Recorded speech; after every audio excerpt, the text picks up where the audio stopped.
It's a case of 12 down, 4 to go. Good evening. Welcome to Elland Road on 5 Sports Extra for the Rugby League World Cup 2021 semi-final between two of the biggest names in Rugby League. It's Australia taking on New Zealand. I'll introduce my co-commentator and expert summariser in just a moment. But before the teams head out onto the pitch here at Elland Road, let me give you the all-important team news. Australia line up with James Tedesco at fullback, a three-quarter line of Valentine Holmes, Jack Whiten, lateral Mitchell and Josh Addo-Carr, the tournament's leading try scorer with 11.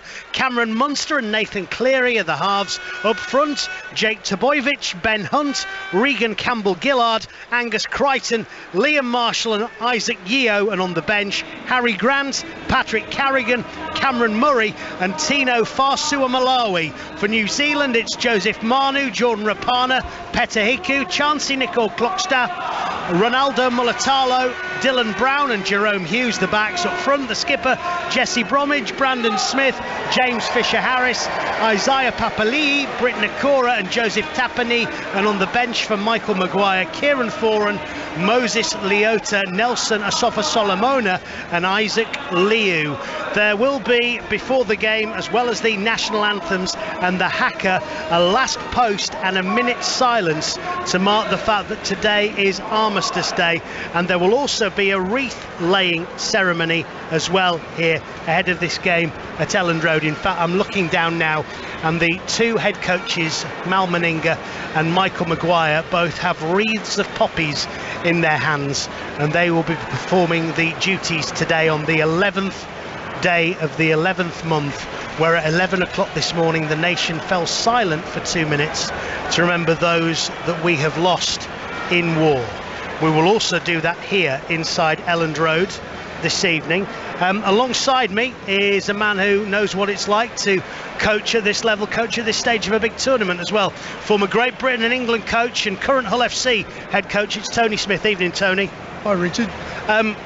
Leeds United fans sing Marching On Together when they're here. It's going to be marching on alone for one of these two teams. Who wins? Who goes to the final? Who goes home? It sure is, yeah. It's big pressure for both these teams, and both would have expectations of making the final and desire to make the final. But it comes down to 80 minutes now, and some of that form can go out the window when it comes to big games like this. It's who turns up on the night, and I think both teams have been exceptional at times through this tournament, and both of them have gone to sleep a little bit at times during this tournament. So they'll both need to be wide awake for this match. Which team's route would you rather have had? Oh, listen, I think the tougher games are probably better for you. I think Australia having some of those so-called easier games or softer games probably haven't done them any good. They had a tough game last week, the Kiwis. I was there watching, and they were pretty lucky to get through in some respects. That might just click them into gear. They might come out firing here tonight, whereas the Australians have had a couple of soft touch games and probably haven't had to get out of third gear much in the second half. Well, the two teams are coming onto the field. Jesse Bromwich leads out the Kiwis, James Tedesco the Kangaroos, and both teams' jerseys are emblazoned with a poppy, as well as this game will be used to show respect as these two great Anzac rivals will face off here in Leeds for a place in the World Cup final. England-Samoa tomorrow. We'll talk about that a little bit later on as well. You're listening to 5 Sports Extra, and we're about to have the wreath-laying ceremony, followed by the last post and a minute's silence. Antonio Sochi, the bandmaster of the band of the Royal Regiment of Fusiliers in Warwickshire, will play the last post ahead of this as the wreaths are laid by Michael Maguire and Mal Meninga, and Elland Road will fall silent for a minute as we remember those who have served and sacrificed for their countries. On the referee's whistle, wreaths of remembrance will be laid by the Honourable Troy Grant, Chair of International Rugby League, Mal Meninga, Head Coach of Australian Men, and Michael Maguire, Head Coach of New Zealand Men. wreaths have been laid. The last post begins.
The whistle and referee Ashley Klein bringing to an end the minute's silence there following the last post performed by bugler Antonio Socci.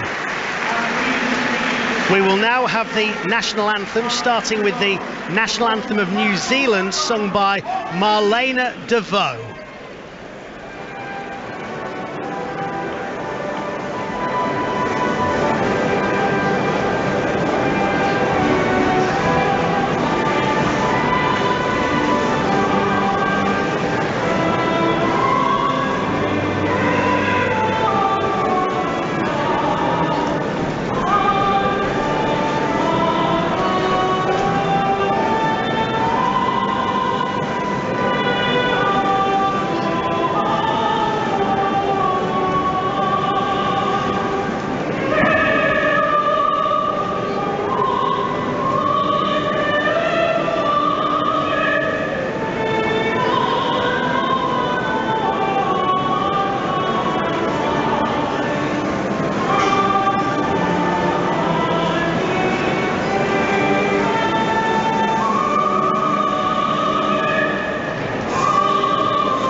Marlena DeVoe, the vocalist for the New Zealand national anthem. The Australian national anthem is going to be sung by Thomas Wood in just a moment's time. The applause and my acknowledgement of the vocalist, premature both.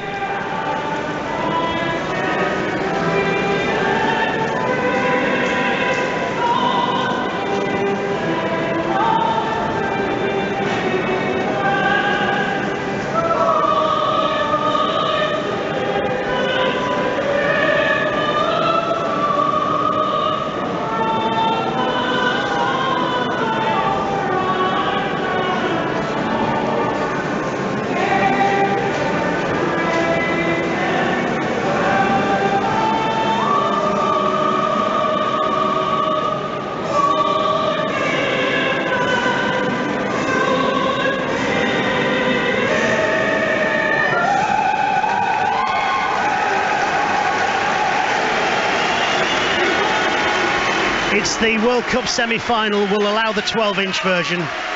This is the Australian national anthem.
The national anthem's over. We await the haka, which will come next ahead of kick-off.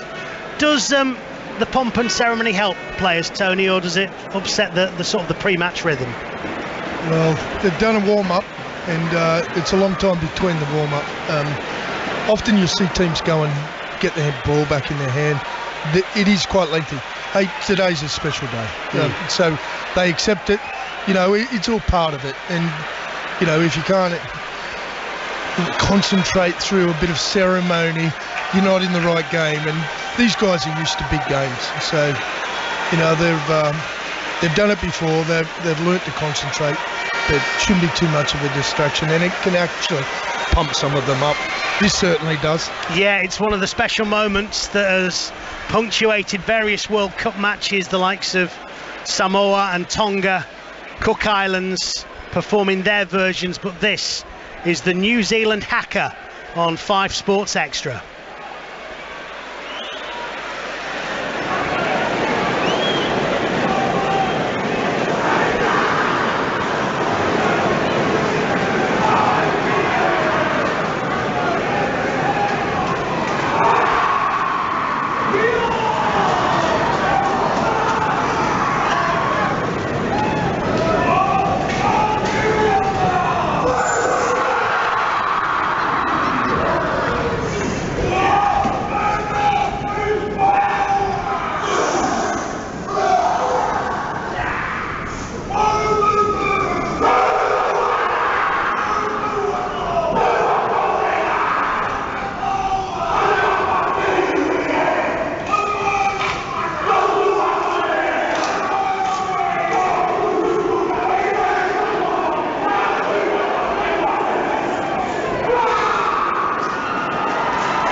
Australia linked arms around the football centre circle as New Zealand performed the haka. I think if I was facing that, I'd be halfway down the M62 by now, but it does psych up both the New Zealand side and their opposition.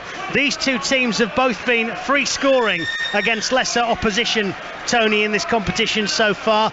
Do you expect a more tighter, lower scoring affair this evening? You won't be surprised, but they're two very, very skillful teams, aren't they? They do defend, but both teams defend very, very well, and they're tight. So you would expect that, but well, some of the attacking of abilities and flair from both teams is outstanding, absolutely outstanding. So, you know, it's hard to predict in terms of scoreline. All you know, it's going to be fiercely contested, this, you know, and it's a team who, you know, always takes the moments, the big moments, or who can scramble the best and defend their line the best. And, you know, both these teams have got the ability to win the game. Is Nathan Cleary the best player in the world at the moment? Yes. Let me think about that. Yes. No, I love watching him. You know, other people will decide other players or have an opinion on other players, but he's right up there. In terms of not just individual flair, but kicking and passing and also just guiding a team around. He shows a real maturity for his age, and I think he's going to be a terrific player for many years to come. Looks as though Australia will kick us off. We're perched in the West Stand at Ellen Road on the Kangaroos. On the Kangaroos 10, so we couldn't be further away from the New Zealand goal line unless we were in the North Stand. But anyway, it will be New Zealand in first possession of the ball. Australia will get things underway in this Rugby League World Cup men's semi-final game 1. The Aussies are 5-1 on favourites for this game, but I think it might be a little bit tighter than that as we hear applause for the one game. A moment of unity, rather like the Tackle It campaign that we see in Super League week in, week out. And Australia will get us underway. Ashley Klein's arm is aloft. And here we go, 80 minutes from Old Trafford. And Hughes will go and collect the kick-off there from Tedesco, and the Kiwis will try and bring the ball up their right edge. How big's the start here, Tony? Yeah, listen, it's always important to get, the first hit on or your first curry, but it won't be the end of it by a long shot. Whatever happens, these teams know they have to play for 80 minutes, and the Kiwis will have to improve from what they did last week. They got a bit of a get out of jail free last week. They know that, so they'll have to lift against the Aussies. Brandon Smith operating around dummy half. Fisher, Harris and Bromwich have both had a carry for New Zealand, and the ball is already up into the Australia half. This will be the first last tackle of the game coming, and Smith will pass the ball to Hughes. Hughes there fakes a kick, fakes another, and then gets caught in possession, gets the ball away, and the ball is hung in the air, and underneath it, inside his own 20, there is Valentine Holmes. A bit ad hoc there from New Zealand. Well, it kind of was. I think a player was called offside. Campbell Gillard was going out to kick pressure on, and the referee called him offside. So Hughes was smart enough and quick thinking enough to take advantage of the hole that he left. So I think they're going to have to take a bit of chance their arm, Kiwis. Martin carries the ball up towards the Australian 40. Pick and go to the right of the ruck there from Ben Hunt. Holmes is in at dummy half. He will pass the ball along the line via Cleary, and now Australia will take the ball into the New Zealand half. That carry forward from Jake Trbojevic. The ball is in the air. It's going to be a test of this. In fact, Manu's going to let the ball bounce, and then there's an Australian hand in there, and in the end New Zealand come up with it, but Joey Manu not keen to get under that bomb, which was bobbling around in this wind here in West Yorkshire tonight. It was an ugly one too. It was a difficult one into that no man's land, so yeah, they got away with that. Chansey Nicole Klukstad takes the ball out of the 20, and New Zealand are rolling upfield, but the ball goes to the floor. Petahiku has lost it there. Then Australia knock on as well through Adokar, and I think this might well be an Australian ball. Indeed it is. Head and feed 30 metres out, and an error there from Petahiku bringing the ball out. Yeah, the first one for the match. Both of them were pretty steady in their first set. Second set, early error, but they should be able to soak this up, but you never know. There's just that much attack in that back line. They've got that much danger. But super player, Peter. I had managed to coach him at Warrington. Unlucky for him. Well, the ball comes off the right-hand side of the ruck, and the man pulling the strings there, Hunt, for Australia. This time in at dummy half, Jack Whiten, though. And he will pass the ball towards his left, where it's carried forward by Australia by Lateral Mitchell, wearing the number 8. Hunt again along the line up towards the 20, switches out towards the left hand side. Ball was heading towards Josh Adokar, but now the ball is picked up by Nathan Cleary, and he will bring the ball back in a little bit more towards centre field. He's tackled 15 metres out, and Australia go again, and the ball is now carried up towards the New Zealand 10 in the hands there of the man wearing the number 24 in this game for Australia, as a little dummy heads out towards the right hand side, and Cameron Munster is tackled there just inside the 10. Tedesco using some footwork to get within a couple of metres of the New Zealand goal line. Hunt on the last, finds Cleary. He will kick that ball and it will hang high, and it will be a jumping contest. And New Zealand will come away with it, and I think that was Jordan Rapana who was able to get hold of that ball in the end. It was. They were under pressure, but that's what good teams do. They make some errors sometimes, but they soak it up. You know, sometimes we get into these completions and we've got to complete, and it's the end of the world if we make an error. Sometimes you're going to make errors and you just got to be able to defend it, and the Kiwis did a good job there. Spent all day looking at Australian shirt numbers, but when you sat here and you're behind them and you're wondering why centres are wearing various numbers and hookers are wearing number 3s, it's New Zealand though who are not worried an iota about that. They throw that ball around, and there's a good offload there as well from Ronaldo Mulatalo, just to get New Zealand a little bit further upfield.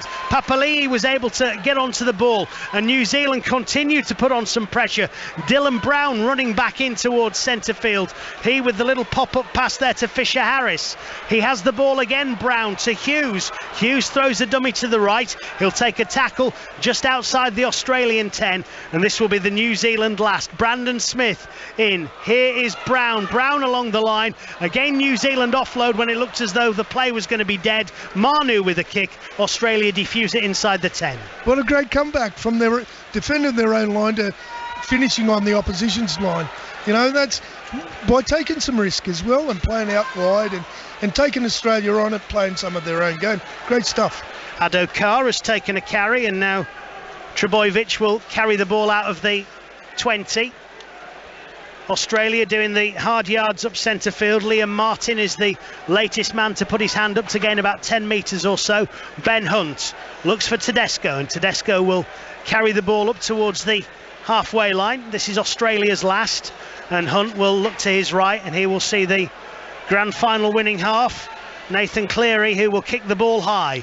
Joseph Manu will collect it inside the 20, and he'll bring that ball back, and we have the interesting match-up here between the two fullbacks. Both play for the Sydney Roosters, but it is James Tedesco who is the custodian of the number 1 shirt at club level, as New Zealand, through Nico Klukstad, will bring the ball up towards the 40. He's tackled there by Yeo, among others, and now New Zealand have ball in hand with Joseph Tapani, and he is stopped just short of the halfway line. Marcus went over to make the tackle. Out towards the left-hand side, and once again the imposing frame of Papali'i will bring that ball forward. He's tackled on the 40. Here is the last, and New Zealand go aerial, and Tedesco will come and claim that under a little bit of pressure from Jesse Bromwich, the New Zealand captain. They got some energy tonight, the Kiwis. I thought they looked a bit, you know, just off it last week against Fiji, and they looked a little heavy and heavy-legged, but they're doing well here. You know, it's the Australians now that have had to soak up a little bit of sustained, not pressure, but just a bombardment of big men running at them, but they get the carry now. 5.5 gone, no scorers yet here at Elland Road, as Isaac Yeo will carry the ball up towards the 40. Couple in the tank for Australia, but Hunt will kick inside his own 40. He's got too much on that, I think, Tony, a lot too much, and it's a big error. It is, once again, it's a bit like the error down there the Kiwis had a minute ago. The good teams soak up these errors. They don't look at it as a disaster.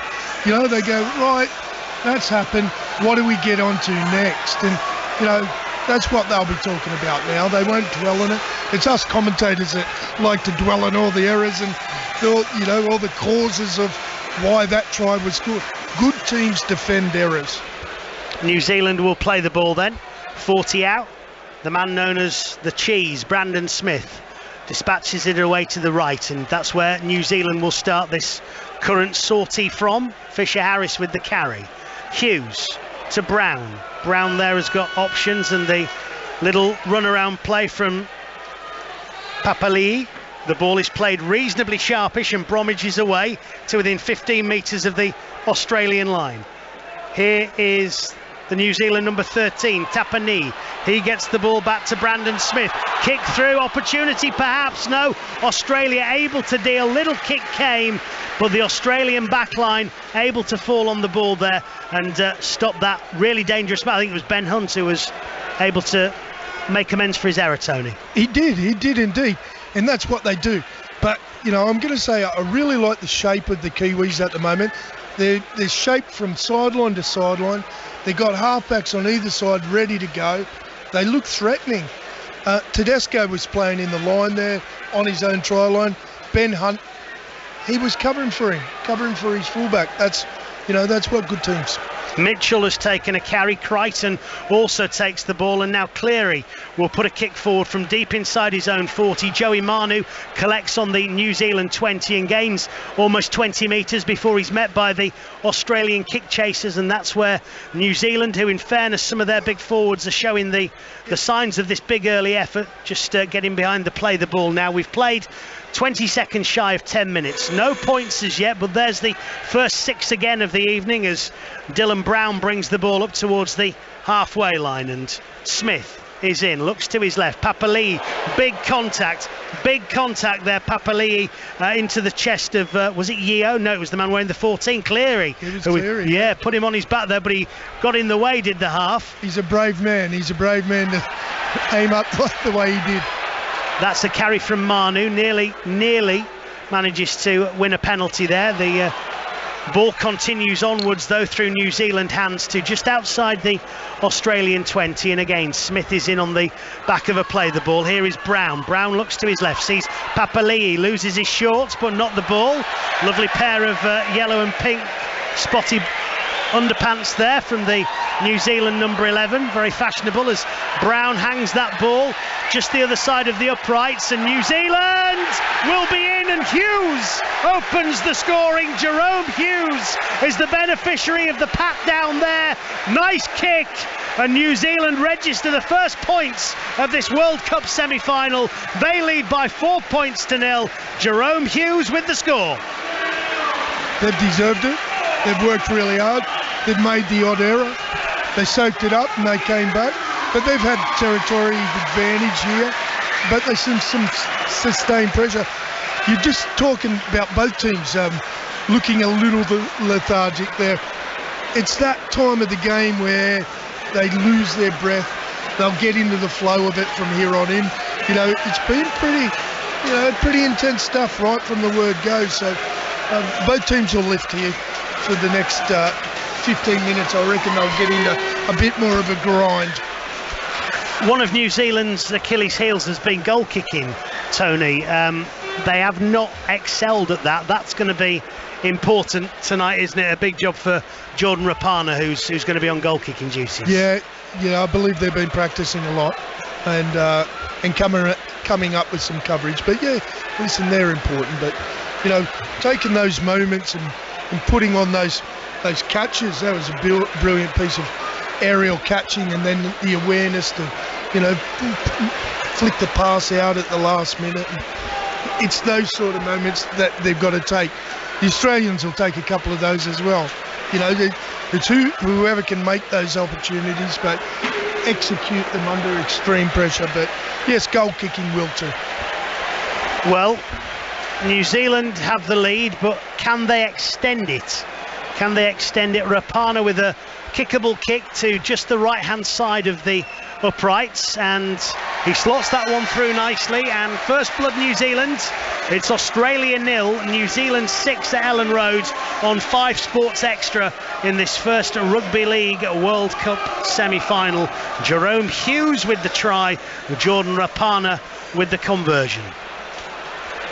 And we've played 12 and a half minutes. My name's Richard Stead. Tony Smith is alongside me this evening as Tedesco gets us back underway. Hughes, the try scorer, will come and collect this, and he will pass that there into the arms of... Oh, the ball has come loose, but it's... Wow. And a bit of bother afterwards as well, Tony. What's Ashley I'm not Klein sure. saying? There might be a challenge here. The Aussies wanted to play on, but I think Ashley's calling an offside here. Well, the captains are in for a discussion, and it was the first anyway. It's a New Zealand penalty, and it's a carry forward, and it's been given as a steal, and it was, and for a moment I think Mitchell thought he was away, but it's a penalty, and New Zealand will bring that ball through Rapana up to and into the Australian half.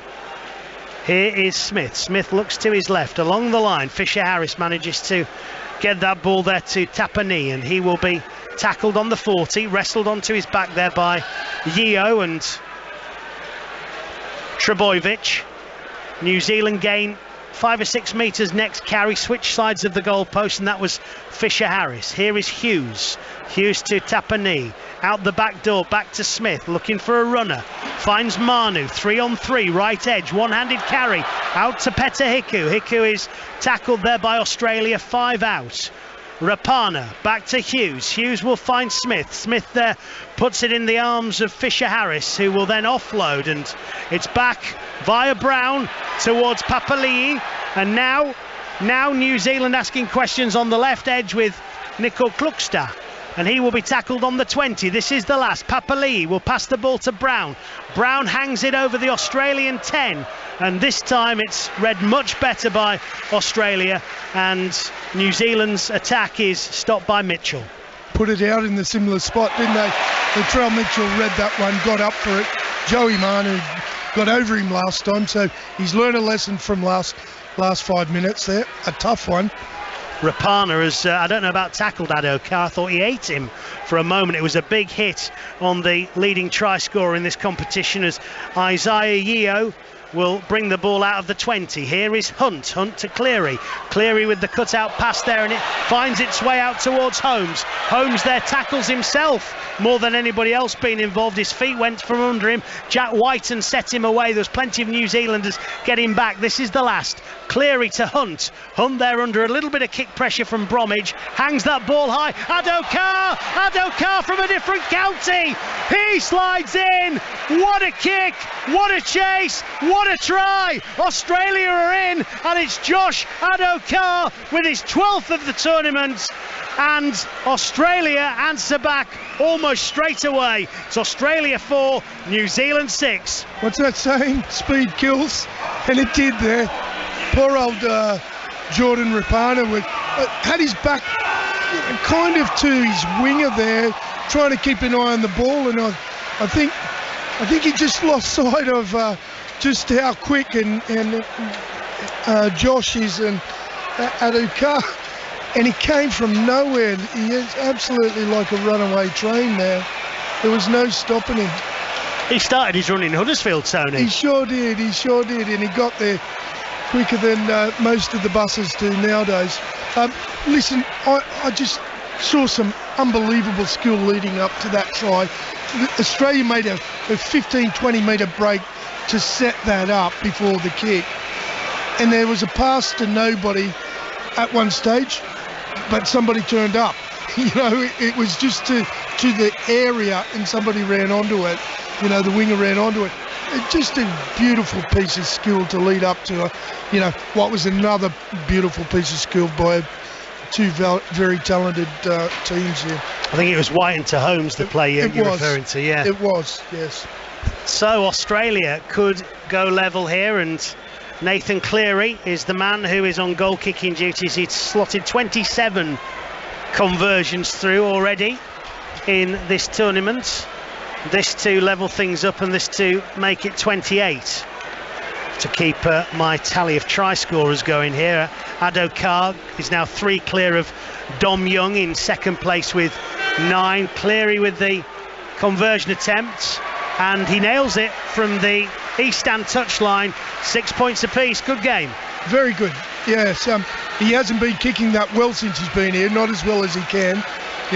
Whether it's slightly different balls or atmosphere, I don't know, but he hasn't quite had his kicking boots on. The interesting thing there, Richard, was under pressure. Cleary was under pressure, so didn't kick the ball because of that pressure. Passes it to Ben Hunt, who sometimes plays halfback, puts the ball on the money, at second receiver.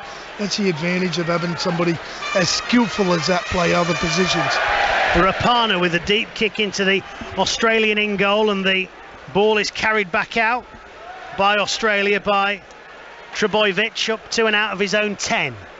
And Australia will look for a steady set. Mitchell, the next ball carrier, to back up from that try. The defender Papali'i there on the Australian man.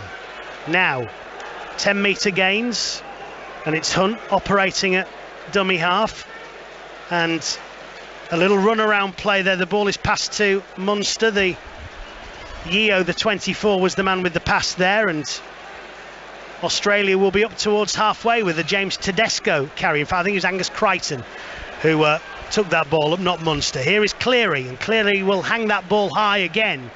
This time Manu comes to collect, and there's an Australian hand flapping in his face from Liam Martin to try and distract him, and I think that was a decent catch in the end there. It sure was. They're not easy. Some of these balls float around the way they kick them. Once again, I'm going to point something out. Tedesco, he plays like a front rower sometimes. He just gets those metres, gets it set up for a kick. He's a fullback, and he just pulls his weight, and more than his weight, really. New Zealand have the ball, and Brown goes in because it was Smith playing the ball. That's a decent hit on Fisher Harris, rocked by a good shot there from Martin. Now a kick from Smith, which is gobbled up by Tedesco. He'll tuck it under his right arm and carry it purposefully back towards the 40. Well, he'll find his front, and Australia will go through with a little dummy from Munster initially, and he'll take the ball into the New Zealand half. So that's where Australia can start to wind up the pressure a little bit. He's got a bag of tricks, he has, Munster. He'd try everything in this game, and he nearly got away with it there. Nearly caught the markers asleep. Here is Hunt. Hunt will pass the ball to centre field. Cleary is involved again. Now Tedesco out towards Whiten. Whiten is tackled by Nicole Klukstad. And now Cleary will pass this ball back to Hunt. Hunt to his left, and the ball bounces in front of Munster, and Australia have lost a bit of yardage and a bit of momentum there with that pass. This will be the last. Ashley Klein's arm is aloft. Hunt to Munster. Munster's left-footed kick is into the arms of Hughes, who will pass to Manu, and that's where New Zealand starts. Yeah, poor kick really at the end, but a poor last play before that. That, as you said, just broke the momentum. A bit of a pressure let off, but Kiwis are coming back now. They're pushing it out to this left side and Australia's right side. Well, carries from Rapana and also from Mulatalo so far in this set, and now New Zealand throwing it around a little bit in centre field, and Manu is tackled just inside the half. I think Bromwich is the first interchange. He comes off for New Zealand, and Papali'i will pass the ball here to Brown, who will hang it high in the air. Tedesco is underneath it, and the man who has come on is Isaac Liu for the Kiwis. That's right, they're looking for some fresh legs. You know, it's just that part of the game now that they need some fresh legs, or you've got to step up, because somebody's gonna break you otherwise. It's just that they get worn down, but geez, it's intense. He hits some of these hits. You can feel them up here in the stand. Yeah, a few bone shakers there. Good carry from Carrigan, but he was dispatched to the turf by some robust New Zealand defence. And now the ball comes free. Addo Carr, who had crossed for that record equalling 12th try, by the way. Valentine Holmes currently has the tournament record of 12.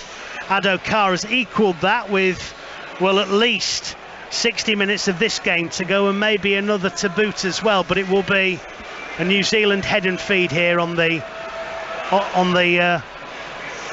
Australian 40. You wouldn't bet against him getting it, the record, would you?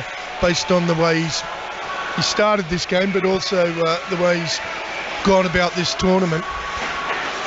I could see Dom Young scoring more than 12 as well, to be honest. Yeah, absolutely. Well, Smith will pass the ball, and Papali'i will carry it forward. 3 green and gold shirted defenders prevent him from going any further than the Australian 30. Now it's in the hands of Tapani, and he will carry that ball up towards the 20. Carrigan again involved in the defence on that occasion with Yeo. Now it's Fisher Harris to within 15 metres of the Australian goal line.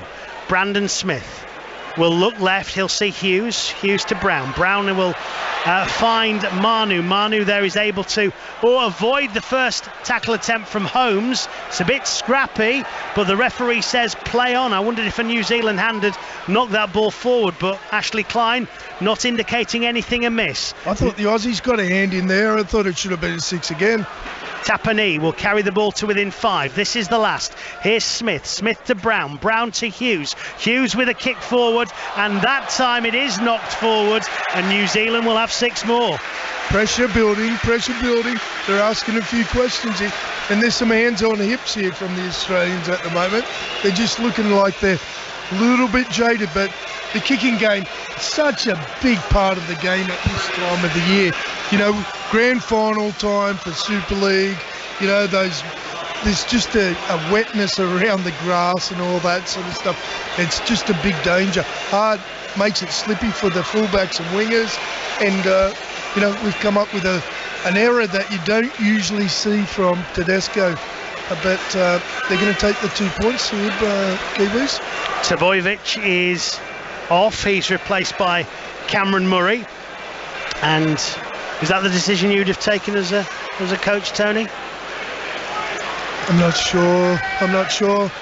I'm a go for it sort of coach. You don't, you know, some of it's about building pressure.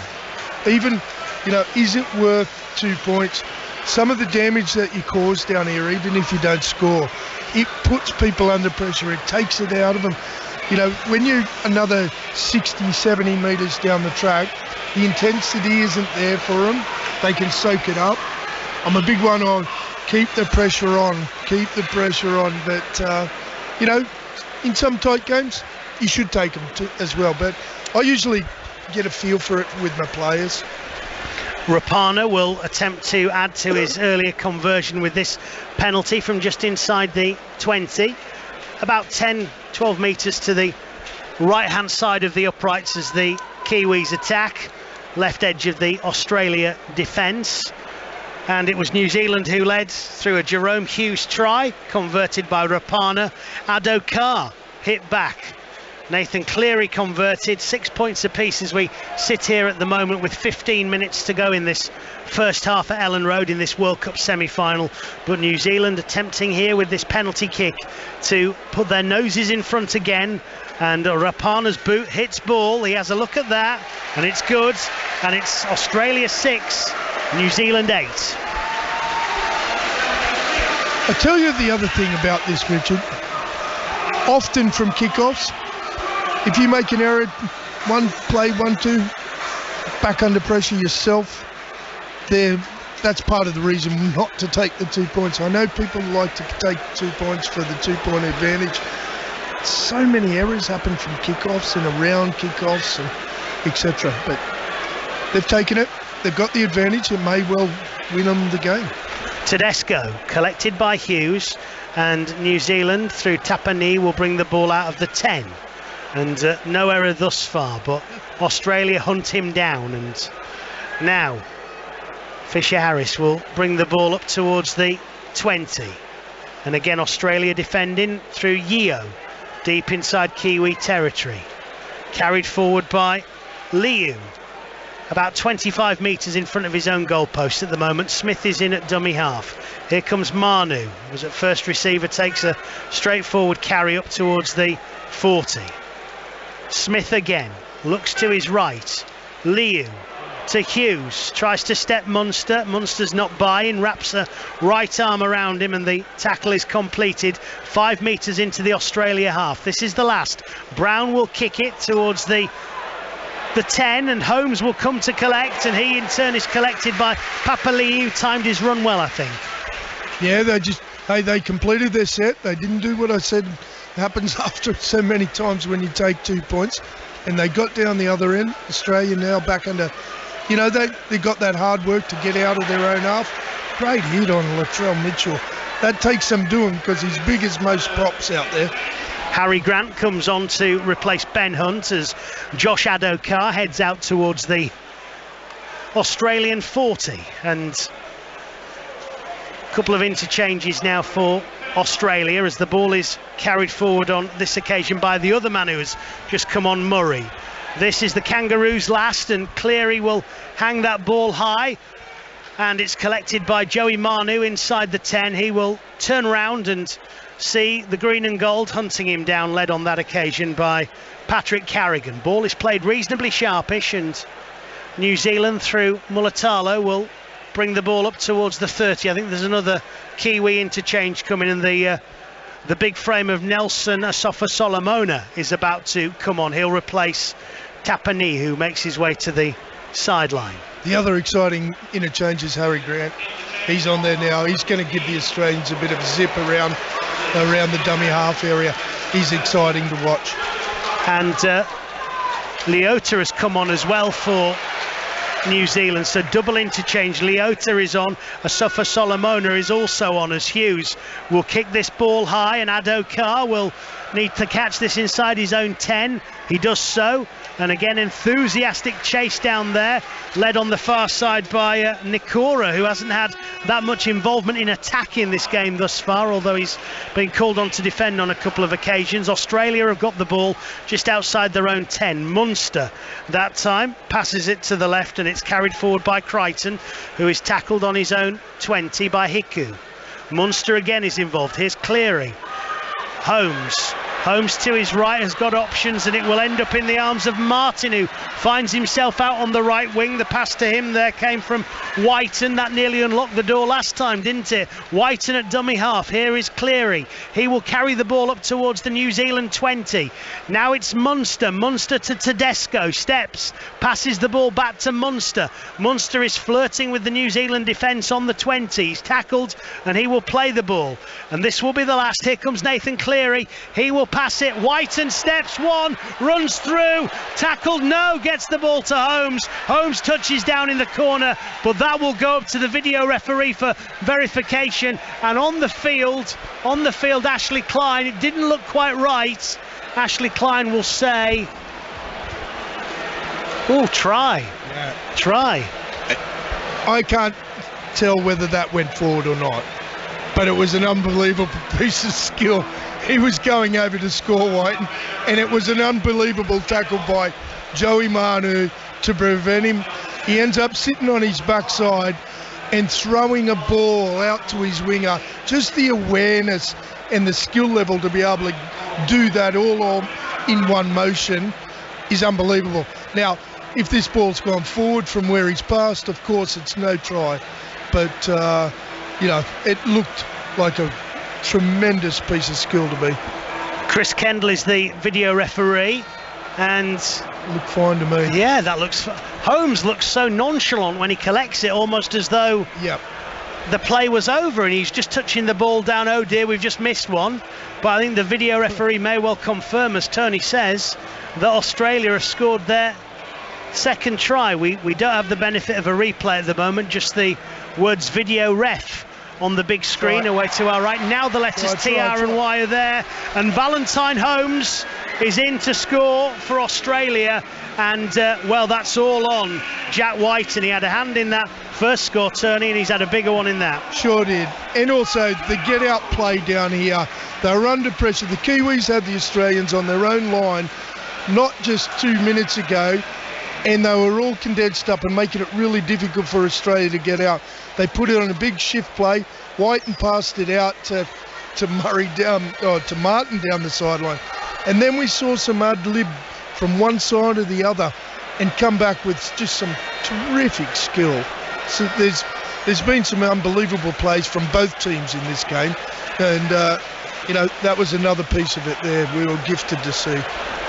I won't want to play poker with Valentine Holmes because there's no celebration there at all. I also don't know how to play poker, so I'd lose a lot of money. But I think he was showing how easy it was for him in the end. But I can assure you, the skill level of Whiten wasn't an easy play. Well, Cleary with his second attempt here to add the extras. He is on the West Stand touchline, and he will right-footed send this ball on its way. He's having a look at that one. He's unsure, and that's why, because he's missed that. So it's Australia 10, New Zealand 8 as we head into the final 9 minutes of the first half. It was a smart bit of play to get out of their own half. That's, we saw some great skill at the end of it, down the other end of the park, but we saw some brains to get out of there, and that's where Nathan Cleary came in. He saw how condensed and how tough work it was for his forwards to get out of his own area, so they went around him very quickly. Rapana will restart proceedings, and Australia will bring the ball out through Carrigan. Good strong carry there up the left edge of the Australian attack, and Hiku among the defenders there for New Zealand. Now Liu is called on to do some tackling inside the Australian 20, and well, a couple of tries apiece then. Well, a couple of tries for Australia, a good try for New Zealand to open things off. 2 points is the key number here, because that's the difference between these two sides still, as the ball is carried forward by Liam Martin. Now it's in the hands of Yeo, and Yeo will be taken down by Smith just outside his own 40. Munster with a high kick which will test Joey Manu on his own 10. He will look up and bring that ball forward, and pretty much a straight line of 11 Australians. Yeah, I think they've gone the tactic. Sometimes you kick to a corner and all that sort of stuff. I think tonight what they're saying is, we're going to kick it high, leave Joey under it for ages, and have a good line in front of him. We know he's going to be dangerous otherwise, and they've done a pretty good job on that, although we got an offload on that occasion, but they've kept him quiet so far. Hiku's taken a carry. Osafa Solomona now is up to his own 40. Plenty of treatment there from 3 Australian defenders to slow him down. Brown along the line. Good offload by Papali'i as he was going to ground, and Brown is tackled there almost immediately by the Australian defence. Now it's in the hands of Manu to Hughes, switching over to the right hand side. Hiku will carry that ball forward, and he will be stopped just inside the 30. This is the last. Here's Hughes. He'll look for a kick. He will try and land this on the Australian 10. Brown lets the ball bounce, and it bounces into the arms of Holmes in the end, who is tackled inside the 20. That could have gone anywhere, and it did. It went over Tedesco's head. Lucky Holmes was in there playing right wing and sitting in behind his halfback, bit like a backstop in cricket or in baseball. Grant passes the ball to Carrigan, and Carrigan will be tackled on the 30, and Grant will jog across and set Tedesco on his way. He will be stopped 5 metres short of halfway. Australia with 12 at the moment. Someone's reapplying a boot. Grant this time via Yeo to Munster. He will show the ball there to Crichton and take the tackle on the New Zealand 40. This is the last. Grant to Cleary. Cleary will heave that ball high in the air. Manu's coming to grab it. No, he lets the ball bounce, and in the end it's no harm, no foul, because it lands in the arms of Ronaldo Mulatalo. Yeah, wasn't it? It was just one of those ugly sort of kicks again, and it did bounce, and it could have gone anywhere. It's actually been a bit of tit for tat sort of game. They're actually not much between the two of them. They've undone each other a couple of times, but still pretty tight. Rapana has taken a carry, and now it's brought forward towards the halfway line by Manu. Smith will pass the ball to Liu, and Liu will be tackled round and about 40 metres out. Crichton among the defenders, aided and abetted by Grant. Smith finds Hughes. Hughes again will kick. Addo-Carr trots out to collect that, goes down on one knee, then takes the tackle from Nikora just outside his own 10, and as Tony indicates, it's nip and tuck at the moment. 10-8 Australia lead. We're in the final 5 minutes of this first half of the Rugby League World Cup semi-final between these two international juggernauts. It's the reigning champions against the team ranked number 1 in the world, but only one can progress to Old Trafford next Saturday, as Cleary will pass the ball to Whiten. Whiten will carry it, and a couple of Kiwis with him up towards the halfway line. Holmes is in a dummy half. He passes the ball to Cleary, and he in turn via Grant towards centre field. Yeo will take that ball up to and over the halfway line, and a number of New Zealand defenders, including Leota, do the defending. Now Cleary on the last. will hang that ball again above Joey Manu's head. This time he's 15 metres out, rounds Tedesco, gets the better of his Roosters teammate there, and he's tackled outside the 20. It's the first time I've seen anybody go out of the line at him. You know, I think they've sort of had that tactic of let's get the line set because they know how dangerous he is. But once again, it's that high ball. They're going putting nothing in the corners, as opposed to Kiwis are putting it down to Adokar into that far corner. Just different tactics from the two teams. Nicole Klukstar's taken a carry, and Asafa Solomona takes a wrecking ball kind of a run up towards the halfway line, eventually tackled by Crichton. Brown to his left has got Papali'i, flick pass, here is Mulatalo, needs support, gets support, try two for New Zealand, and it comes from Dylan Brown. Nice interwork of passes down this side. Australia's defence breached for the second time. Hughes scored the first. His halfback partner Brown gets the second. New Zealand lead again with a kick to come. Outstanding piece of play. Great read down the short side. Started by Brown, finished by Brown. You know, he just saw that the Australians were sitting off the line, and I'm going to say they have broken them a couple of times down this side through great pieces of play and great skill. But Holmes has actually shut him down 3 times as well, where he's had to wedge in on the centre and the winger was left open. They've been reading that. They've been setting it up. Sometimes you've got to do things, 7 or 8 times to get a result out of it. They're persistent with it. They're sticking to their plan, the Kiwis. Just while we're waiting for this kick to be taken, a little bit of a sideshow in the build-up to this was the fact that the New Zealand team have been booked on a flight home tomorrow. I think Samoa were last week as well. Tonga were fancied to go through. It's been mentioned in the press conferences. Would that have been used as motivation in the dressing room, Tony, do you think? Absolutely they'd use it. But, I'm not sure that... I'm not trying to defend anybody here, but having been involved in some of that, I think they then have to change the names on, but you've got to book something. Yeah. So whichever one you book, it's going to give them some motive, isn't it? Or inspiration to win the game. But it'd be nice to be able to give no name over and say, hey, we're going to take 50 people home tomorrow. But that's not quite how it works. So it makes good press. Yeah, you can't get away with it with Ryanair. You're not going to get away with it with a flight back to Australia, I don't think. Rapana with an opportunity to add the extras here. It's 12-10 to New Zealand. Correction, it's 14-10. And New Zealand lead going into the final minute and a half of this first 40. It's been an entertaining, enthralling, exciting encounter. It has, and skillful. It's been, vigorous as well, but some smarts from both sets of halfbacks and some outstanding skill. It's been very entertaining. I'll go back to that 2 points that they took a while ago. They could have scored earlier. There you go.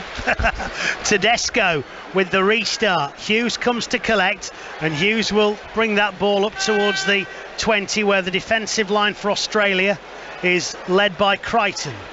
Now it's New Zealand bringing the ball out there, and this time it flies back towards Liu in centre field, and he is surrounded by 3 Australian defenders, including the interchange hooker Grant.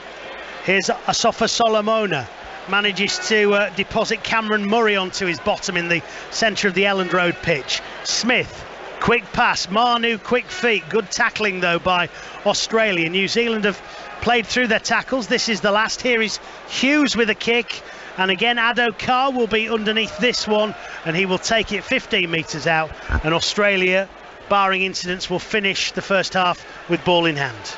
Yeah, the Kiwis coaching staff are heading down now. They'll be happy that they've stuck with their plan. They're just doing it over and over again.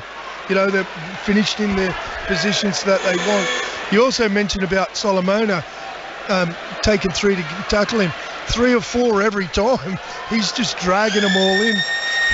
He certainly attracts bodies as the hooter goes. Australia had made their way steady, not spectacularly, up towards the halfway line, but it's New Zealand who will walk off with their chest puffed out a little bit further than the Australians, because they lead in this World Cup semi-final. 2 tries apiece, but a missed conversion by Cleary and a penalty from Rapana is the difference on the scoreboard. Ado Carr has bagged his 12th of this tournament. Valentine Holmes has also registered for Australia. Jerome Hughes was the man who opened the scoring. Dylan Brown, his halfback partner, has also crossed 6 points from the boot of Rapana. It's been a topsy-turvy, hokey-cokey scoreboard kind of a game. New Zealand are 4 in front. How do you sum up the first 40, Tony Smith? Not much between them as you described, and they followed suit. Try from a kick. Outstanding piece of skill for the next try from Australia. Outstanding bit of skill from in running in try of great passing from the Kiwis. They've been pretty much tit for tat or copying each other. Slightly different tactics about where they finish their sets, but they're not playing too dissimilar from each other. I think it's a fantastic game. It's got some of that intensity through the middle. When those teams get condensed there, the opposition are willing to throw the ball to the edges, and we've seen some lovely play down the edges from some wingers. It's an enthralling game that still can go either way, and that's what we love about our sport. He's our man who knows tonight. It's Tony Smith alongside me at Ellen Road, where at half-time it's Australia 10, New Zealand 14. The Rugby League World Cup on 5 Sports Extra. The second semi-final is, of course, tomorrow at the Emirates, where the host nation England are looking to make it to their second consecutive World Cup final. Standing in their way are Samoa, whose defensive coach is a familiar name to those of you who follow Super League week in, week out. It's the Cast Tigers head coach, Lee Radford, and he joined the 5 Live Rugby League World Cup podcast the day after their quarter-final win against Tonga and told them how he first got involved with Samoa. All through Richard Agar, really. He obviously had the position and then got the opportunity to go and coach out in Auckland. So their pre-season was going to, time-wise, was going to obviously alter his commitments to Samoa. So he got in touch and asked if I'd be keen and sent it across the squad. And obviously when I had a look at it and could see some of the talent I'd be working with, it was a no-brainer for me. And what's it been like? Different. I've been dancing with my shirt off on a couple of occasions. I've worn a skirt to a couple of team meetings. No. Honestly, John, I've let the side down on numerous occasions. But it's been fantastic just to be in and around some of these players. Lee, there's some big coaching names in the camp, isn't there? There's Jeff Tuvey, I think Andrew Farrer's involved, Daniel Holdsworth, Matt Parrish, yourself. What's the division of labour? Who does what? We're still trying to work that out, to be fair. No, look, DJ's looked after the attack. I've obviously been looking after the defence, so it copped a little bit of flack after that first game, obviously. Tools has been bouncing in and around the ruck, and Andrew Farrer's team manager, so it's been pretty fluent. There's a good working relationship there amongst the group, and I've really enjoyed, obviously, like I said, my time being involved in it. How special was that performance yesterday, Radders? Bear in mind where you've come from. Game 1 against England, criticised, by everybody. To produce a performance like that, how special was that? Yeah, no, to see the progression over the last 3 and 4 weeks has been really pleasing. I thought, we've got caught slightly off guard, obviously, against England. I think, the Penrith boys had been in the country for 5 days. We've got 2 training sessions collectively together. So, they've been growing as a group, and hopefully we can continue that this week against, what to me looks like the best team in the competition in England. And when I say team, I don't particularly mean on paper. I think, they look like they've been together for, they've got a lot of cohesion in what they're doing, I think. And, they've had a long time to plan for this, so you'd probably expect that as well. When I was watching the game yesterday, and I was in studio, Radders, with Sam Tompkins, and what struck me is how different a player Sam Tompkins is to Joseph Suolihi, as in, different ends of the careers, different skill sets altogether. Joseph went for, I think, 240 metres, just fearlessly carried the ball into an aggressive Tongan team all day. Now, Sam's not like that as a player anymore, is he? Yeah, definitely. I think Sam, probably earlier on in his career, had that running ability. I think, as he's got older, he's probably got a little bit wiser between the ears. It's going to be a really scary thought when Joseph gets that knowledge. And as I've said, finding out the niches of playing fullback, it's going to be pretty special to see, I think. There seems to be a lot of opinions, particularly back in Australia League, doesn't there, about the Samoan team, about who should be coaching them, how it should be structured, does that lead to, or can it lead to a bit of a siege mentality, a bit of a sort of us against them outlook? After that first week, we was pretty. We knew we'd be pretty cold, but we didn't think we'd be that far off. But we've seen week in, week out in the NRL what some of these boys can do, and I think the additions that have come in Liggy Sow and Tim Laffey have been fantastic for us as well. Tim Laffey's been great, hasn't he? Unbelievable. And I'm sure they won't mind me saying this, but when the selection meeting we had prior to the competition, when I was tossing blokes up like Tim Laffey and Ricky Latelli and those type of players, it was not sort of frowned upon, but they felt there was better options obviously coming from Australia. So to see them blokes come in and do so well is pleasing for me, obviously being involved in Super League. Yesterday, Matt Parrish was asked if he thought you could assist them tactically this week, and whether you had any sort of reticence about coaching against your home country. What do you say about those two points? I mean, how much can you actually technically help them this week because you coach in this country? Look, technically, I think after round one, I think it was pretty obvious to see the difference in ruck tempo and ruck control. We're almost teaching some lads that have not been able to get away with working on the ground in the NRL for the last 6 to 7 years. It's almost new muscle memory to them. So that's a massive area of improvement for us. We got mobbed in the ruck first game, and hopefully we can we've shown a little bit more detail in that area as the rounds have gone by, and we was better on Sunday, but hopefully we'll be our very best on obviously this coming Saturday. In terms of allegiance, look, if we don't win it, I want England to win it. That's a dead set.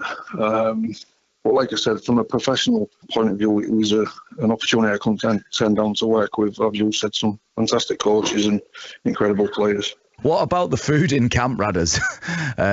Can you tell I'm hungry?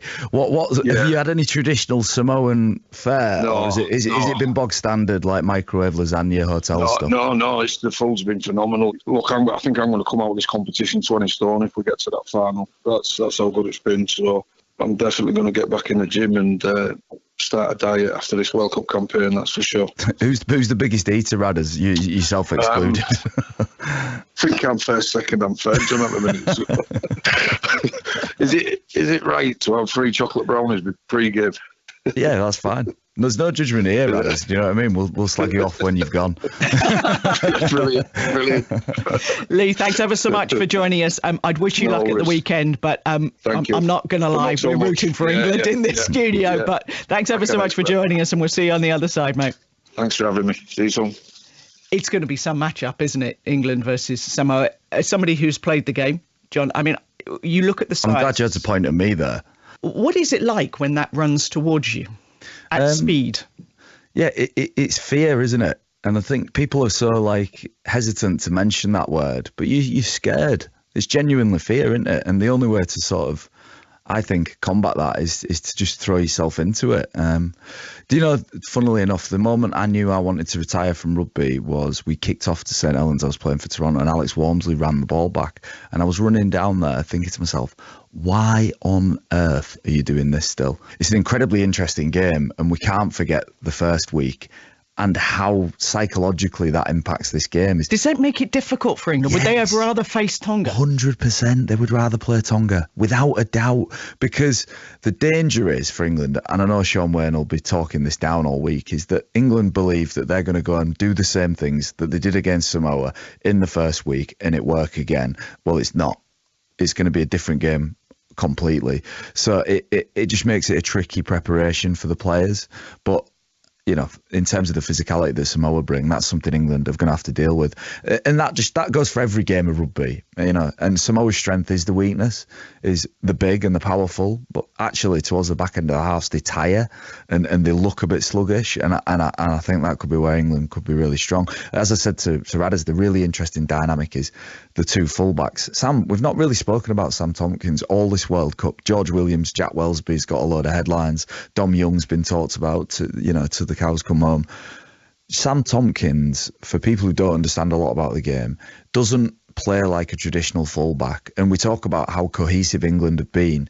Well, 90% of that is down to selfless acts by Sam Tompkins that allow the other people in his team to really focus on what they're good at. He's the glue. He is the glue. And we're used to captains like Junior Paolo standing up and in the middle of a cultural dance and inspiring people with this physicality, this brutality. Well, look, I love it that Sam is inspiring his team in a really selfless, nuanced way that's subtle, that you wouldn't pick up on. So we've got Joseph Suolihi, who is an athlete, a freakishly good athlete, who's learning the game, and Sam, who has mastered the game. And just in contrast, Sam went for 65 metres, ran the ball for 65 metres, but had 39 passes, right? Joseph Suolihi went for 240 metres, but only passed the ball 6 times. So these two contrasting styles coming together, both equally effective. For me, as an absolute rugby geek, like I'm a geek, I am excited to watch that more than anything. The Rugby League World Cup on 5 Sports Extra. And Tanya Arnold, John Wilkin and Steve Mascord will have a preview of the finals in their men's, women's and wheelchair tournament next week. Lots of guests with them too. 5 Live, Wednesday evening, just after 9 o'clock. Don't forget, we've got full commentary as well of the game tomorrow. Sharon Shortall and Paul Rowley will be at the Emirates for England against Samoa in the second semi-final. That's on 5 Sports Extra and also on BBC One as well. If you just joined us, half-time here on 5 Sports Extra in what's been a brilliant semi-final thus far. 14-10 New Zealand lead. Hughes and Brown the try scorers for the Kiwis. In reply, Addo-Carr and Holmes for Australia. The difference has been the boot of Jordan Rapana, 2 conversions and a penalty, whereas Nathan Cleary has kicked one and missed one for Australia. But it's been a very, very tight encounter. New Zealand just edging it by 4 at the interval. My name's Richard Stead. Tony Smith is alongside me, of course, former international coach with Great Britain and England, and the new head coach. Can we still say new, Tony, of Hull FC? It's been the first week of pre-season, hasn't it? It is, yeah, but I haven't actually coached him to a game, so I think I'm still new. Yeah, still that's new. right. How are you finding it? Loving it. It's always exciting at the start of anything. It's, we're in honeymoon period with each other. My players and myself, but just building those relationships and trust, and and understanding and challenging new players to probably a little bit different way of playing. Every coach brings something a little bit different to the table. And so they've been really good. They're really good at it. When you haven't lost a match or been under the pump yet, it's always great, Richard. One of your players could play tomorrow, Lingy South for Samoa. Yeah, he got the late call up, and we're all so delighted for him. And he's a terrific player, and he's done a really good job for him. Slotted into the back row. He's played a lot of prop for us or middleman, and he's doing a really good job for them. So we wish him well, but being that true blue Englishman now, I'm certainly. I hope he does well, but I hope his team doesn't.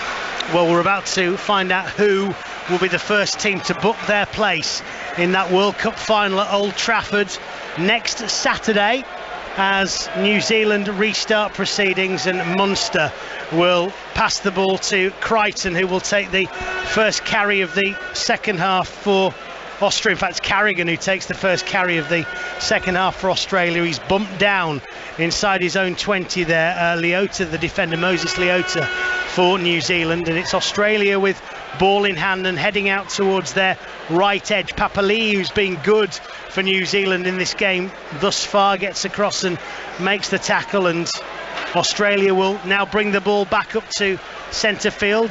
Asafa Solomona is the defender. I certainly wouldn't be running up that territory, but that was the way Australia went. This will be the last, and it's an opportunity for Grant to maybe entrust Cleary with a kick. It's what he does, and Cleary will hang that ball high, and Mulatalo is underneath it, and he is almost immediately hunted down by Jack Whiten.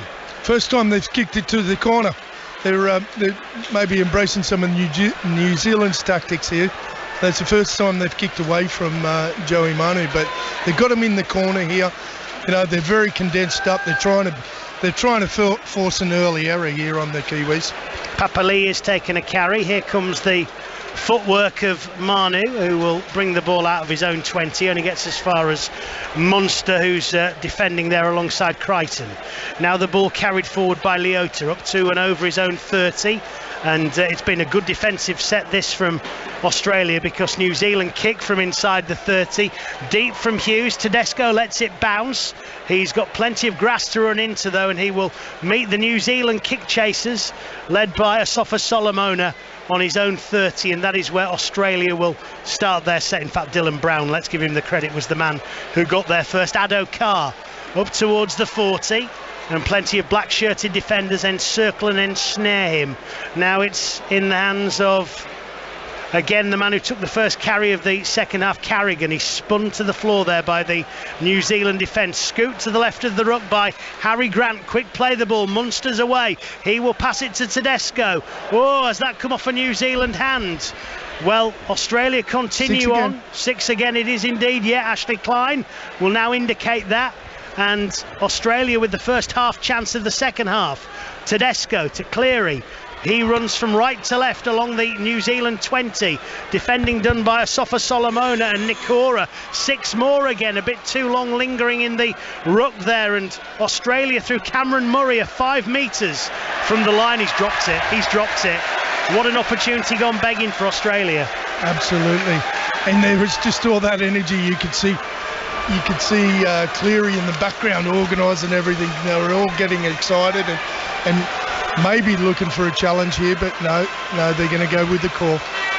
Yeah, looking there, there is a hand in, but I think you've got to put the emphasis on the man playing the ball there to look after him. And, you know, it's down to your grip and a bit of, there's got to be a certain amount of control. You know, I think he understood that he needed to do better there. Disappointment, though, for Australia.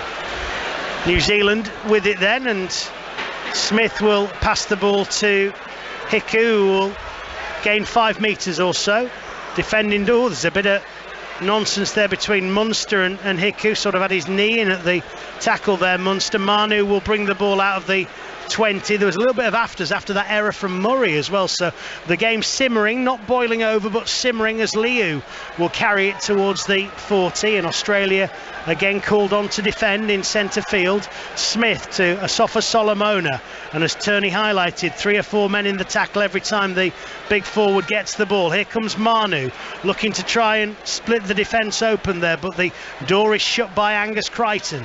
This will be the last. What will New Zealand do? Smith will look for Hughes, and Hughes will hang that ball high, and Ado Carr will once again come to collect. He'll be contested, bounces off Ado Carr into the, oh my goodness me, into the open gap there. Peta Hiku will be put away by Moses Leota, and New Zealand have touched down in the opening stages of this second half. Ashley Klein will want some verification from the video ref. He says no try.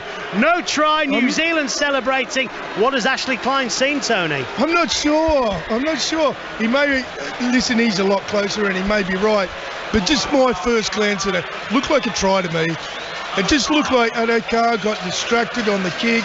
There was enough distraction around him, hits him, and then it goes to ground, and then we saw some outstanding piece of grip and balance and choice of pass. He held the ball up until somebody got there and then flicked it out to the winger for him to score. It was terrific to watch. Whether whether Ashley got a hand, saw a hand in there on it. It was the onside offside. I just heard the pitch announcer say that's what they're checking. Leota's skill to put Hiku away was excellent, wasn't it? What? Well, it's worth the admission that we can see a replay here, but it's a little bit behind, so we will have to wait here. New Zealand's coaching staff. Just away to our right, no try.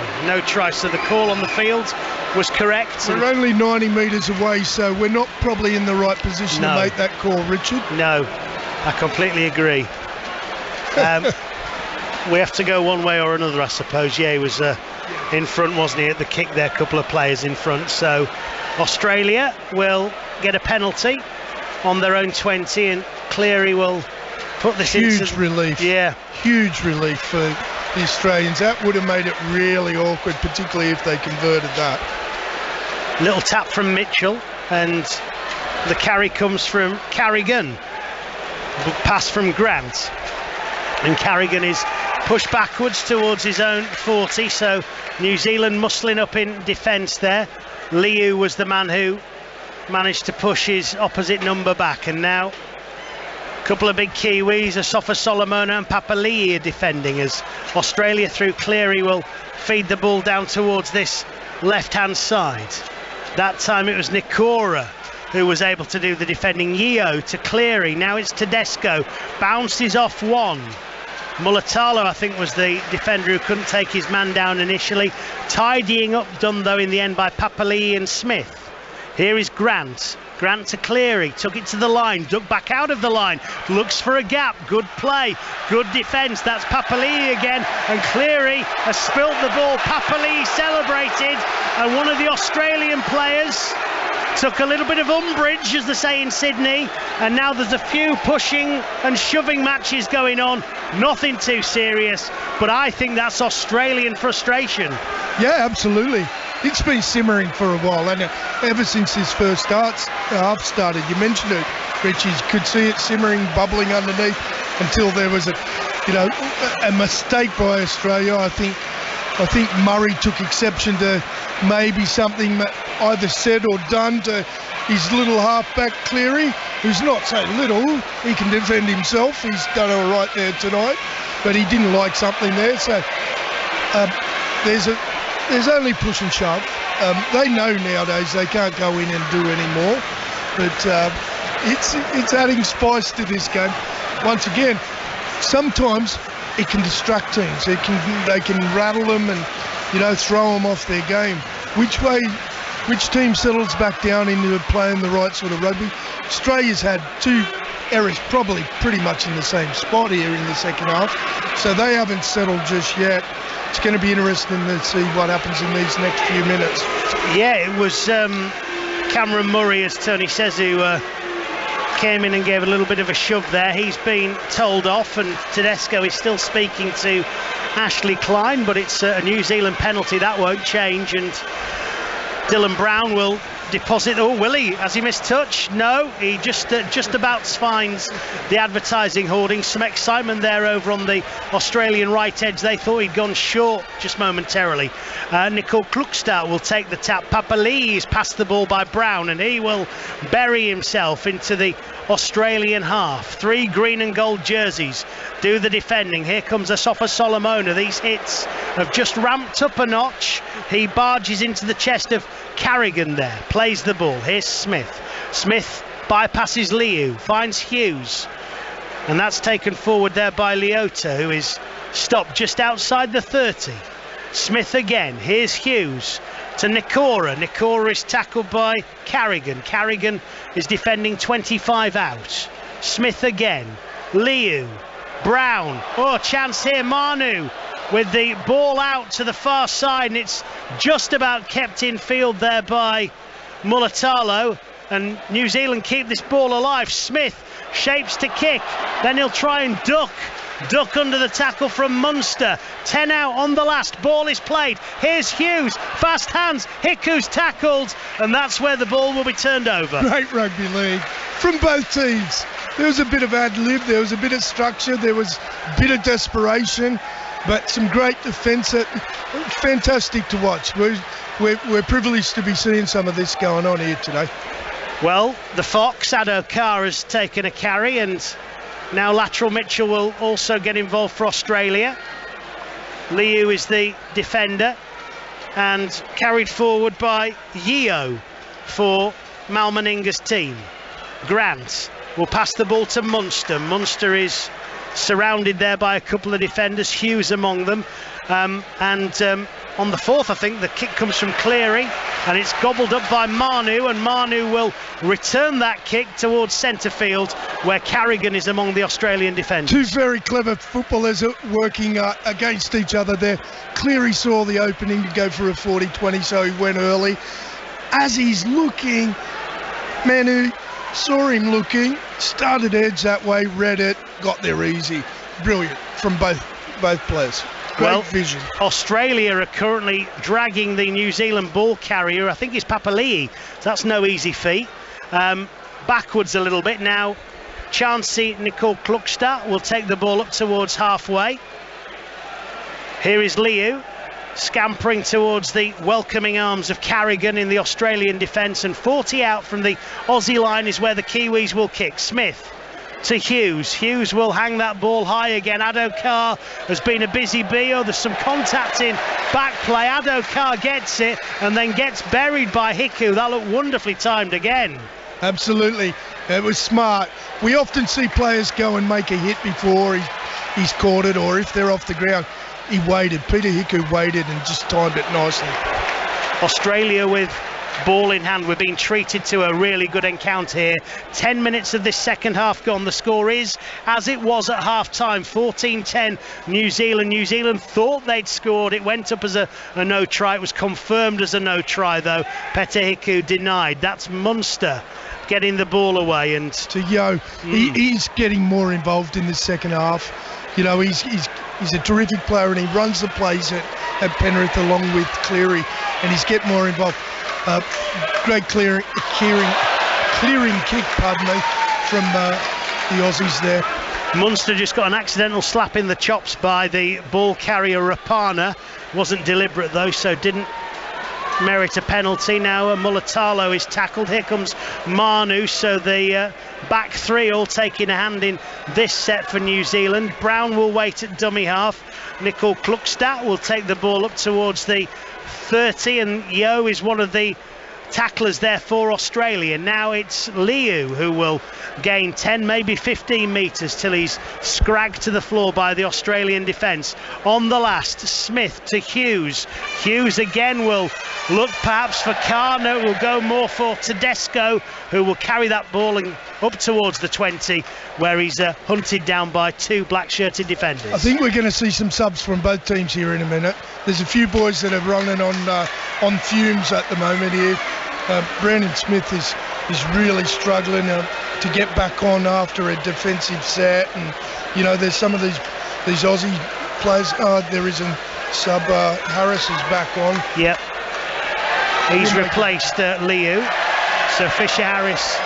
It's right in the balance at the moment, this game, and it's about who can stand up and make the subs at the right time and freshen up, or who can pull off something outstanding to get on top of their opponents. Quick tap and go for Mitchell, and he wins the 6 again there. Hiku is the man who is penalised. Carrigan carries the ball into the 20, and Grant waits for it to be played. Cleary is the option here. He's in front of the uprights, gets the ball to Munster. Australia moving along the line. It's taken forward into the New Zealand 10. And once again Cleary is involved, but he's gobbled up greedily there by two defenders, including the recently reintroduced Fisher Harris. Grant to the right to Munster. Munster there will hang that ball back, and this time it's carried forward by Whiten. Possibly. It's actually Tedesco who got into the line there. This is Cleary. Tries to free Australia to charge forward. On the last, no time to analyse. There will be now. That's going to be a penalty against New Zealand. Yeo nearly getting to the line. He played the ball. New Zealand penalised. A little combination between Cleary and Yeo. They're starting to play together a bit more than we saw in the first half. They're teammates, as we know. They know each other well, but you can see them organising things a little bit more and trying to scheme. They have to. They're desperate. Aussies tap in. Ball carried forward, try scored! Cameron Murray is the man who goes over. New Zealand's defence probably won't want to see that again too quickly, but Murray is able there, very, very simple. Tap from Cleary, there you go, have one yourself, 14 points apiece. I'm going to say, Richard, that's the first bit of softness I've seen in the game. That's a soft try. Hey, all credit to Murray, and we've seen him carry the ball so strong for some tries, throughout the season and in State of Origin for his club, South Sydney. He's not easy to tackle and he's determined. But the Kiwis would be looking at that one as a soft piece of play, and they shouldn't have got caught with their pants down there. Well, we're in a situation where Australia may lead for the first time in this game because Cleary has got a kick from bang in front. It's 14 points apiece. Cameron Murray scoring the third Australian try. Addo Carr and Holmes have already crossed. Cleary is 1 from 2, but if you wanted a conversion to put your team in front in a key game, I think you'd want it from here. I wouldn't expect him to miss this one. Almost in front, lined up with the right upright, that's for sure. Leg up from New Zealand, as you see. You can't give those at this level at this stage of a tournament, can you, Tony? No. Clearly will put Australia in front 16-14. Yeah, I'd call that a lapse in concentration. Murray's coming off the field, just did something outstanding for his team, makes a substitution there. Tino's on. Yeah, Tino Fa'asuamaleaui has come on for Australia. Reasonably easy to pick out, both due to size and hairdo. And Murray did his job, come on, had an impact, and he's happily gone off the field. A great piece of play from him. I'm not going to take that away. But, if I'm going to predict anything, each of the tries have almost followed each other. Kiwis should score a soft try against Australia next. There you go, Rich. Rapana with the... you're going to learn of the curse of the commentator soon, Tony. It's a bitter pill to swallow when it happens as well. I know. I've had worse. Fa'asuamaleaui takes a carry, and now Grant will pass the ball to Carrigan, who will bring it out of his own 10. Grant scampers in again, looks for his options. Yeo will bring the ball out of the 20, and Fisher Harris and Nikora are the New Zealand defenders. Grant this time uses Carrigan for a second carry in the set, and Australia are on their own 40 heading out towards the right edge, although Grant will bring this back through Yeo into centre field, and then Fa'asuamaleaui has run behind one of his teammates there. Tackle is made by Smith, who's just about hanging on for New Zealand. Kick from Cleary, which will land in the arms of Mulatalo. He'll pass it to the fullback Manu, and New Zealand will start 25 out. Smith is coming off, Foran is coming on. Yeah, as we speak. He's been hanging on for the last few minutes. I thought Foran's stint against Fiji last week was possibly the key for the win. He lifted them. That's what he can do. He's one of those players. He's a schemer. He's got energy. He's smart. He's got vision. And he certainly did last week. That's why they're looking to him now.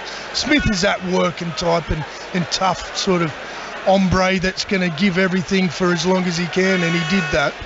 Leota has taken a carry. Now Manu will bring the ball into Australian territory. In fact, he'll bring himself, but not the ball. Loses it, crossing the halfway line. Collided with the imposing frame of Fa'asuamaleaui, and Australia forced the error, and New Zealand hand Australia the ball just short of the halfway line. It's been a while since they made an error.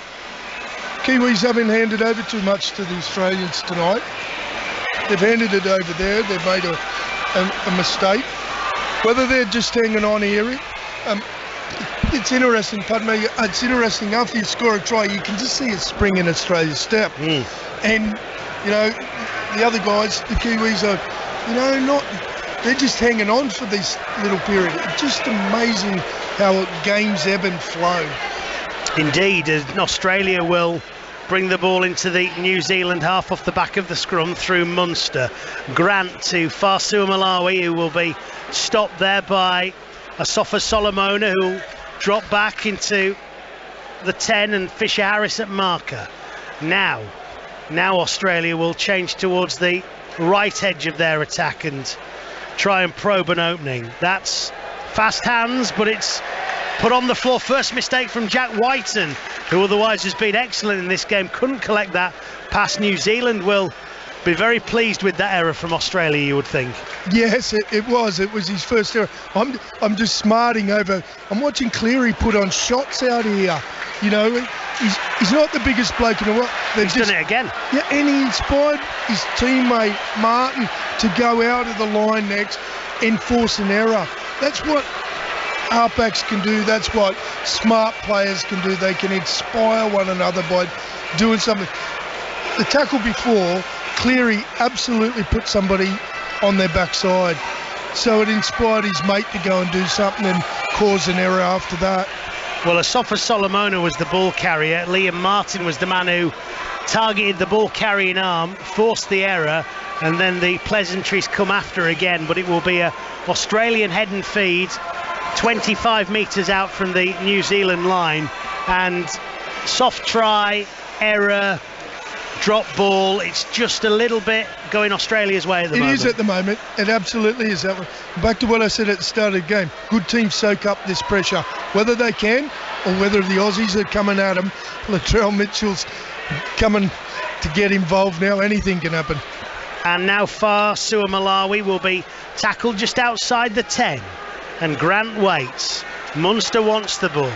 Slowing it down there was Fisher Harris. Grant passes it to the right to Yeo, and now Carrigan has the ball again. He surrenders, went behind his teammate there, so surrenders into the tackle, and Grant will look to try and pick out Cleary, who throws a little dummy and then runs into a wall of black shirted defenders, and he's hauled down by Fisher Harris 8 metres out, just to the left hand side of the goalposts. Grant looking to see if New Zealand have switched off again, nearly managed to get that ball down, and New Zealand had nearly switched off. This is the last. Munster to Cleary, kick to the far side, not got the legs, thrown back in. Oh, it's got a New Zealand hand. This will be 6 more, and this could well be too much for the New Zealand defence. Australia running through Crichton back into centre field, and someone has shoved Kieran Foran over, and it will be a penalty, and Mitchell and Foran will exchange shoves afterwards, because I think it is the South Sydney Rabbitohs man who's been penalised. Yeah, Academy Award I think for that one. He did give him a little bit of a push. It looked like sorry, I'm going to say this, in the penalty box that I see sometimes, you know, took a bit of a dive is what I'd suggest there. More a footballer than a foreign is what you're saying. Yeah, listen, I've got some friends in football, I'm not going to knock them. Asafa Solomona has come off for a spell on the sidelines. He's been replaced by Leota back on for, in fact, no, beg your pardon, Tapani back on for New Zealand. And again, the Kiwis flirting with disaster there, because a little wobbly offload nearly went into Australian hands, but Leota able to tidy up. Foran to Brown. Now Papali'i. This time the Aussie defence is again well marshalled by Martin, who completes the tackle over on that far side. Papali'i plays the ball. Here's Brown. Brown to Fisher Harris.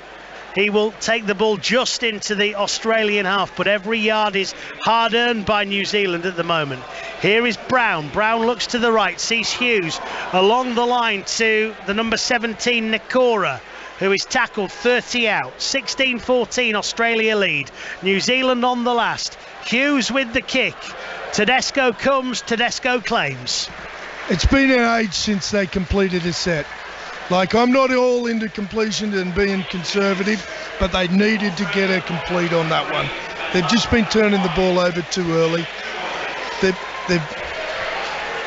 really put themselves under pressure in the last 5 to 10 minutes, the Kiwis, but they've managed to claw and dig their way out of it. Well done to them. And double interchange for Australia, coming back on, starting hooker Ben Hunt and starting prop Jake Trbojevic. So Australia with a couple of interchanges as Fasu Malawi will take the ball up towards the 30 and be met by 3 of Michael Maguire's big pack men there, including Fisher Harris.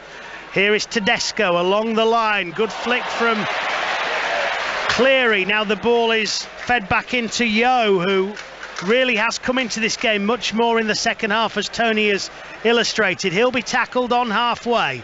On the last, Cleary gets that ball away. Pressure from Papali'i, collected by Manu. Manu will bring this ball back out, runs at Munster, puts him back a little bit, manages to get through the tackle of Farsua Malawi, and then nearly goes again, and Australia are able to stop him 30 from his own line. Incredible there. Rapana. Rapana has dropped the ball. First carry there from Rapana. Ball goes down, and New Zealand are committing Rugby League Harry-Carry at the moment. It's going to be pressure here for a little while. This is their third error out of 4 sets. Munster nearly pinched the ball off Manu there, and next play they actually turn it over. But they're set up from sideline to sideline, Australia. New Zealand are in good shape defensively though. Farsua Malawi is taking a carry. Trbojevic now is stopped by the New Zealand defence, 15 out. Here's Hunt. Hunt to his right has Tedesco. Tedesco to Cleary. Out towards Munster. Munster there doesn't get the pass away. Takes the tackle. 5 from the New Zealand line. Hunt walks in again. Papali'i's arm is in the tackle still. Hunt to centre field. Cleary keeps it alive. Trbojevic. Now it's Yeo. Yeo will pass the ball, and it's carried back along the line. A little kick goes in, and Mulatalo, very brave there, dives in, lands at the feet of the Australians, and takes a bit of a knock there for his troubles too. Very brave. He limped out to position. He limped out to his position, and then still got into the right position to field the kick and put his body on the line. There's some tough stuff going on out here. Nico Klukstad is now slow to get to his feet after a hit from Farsua Malawi.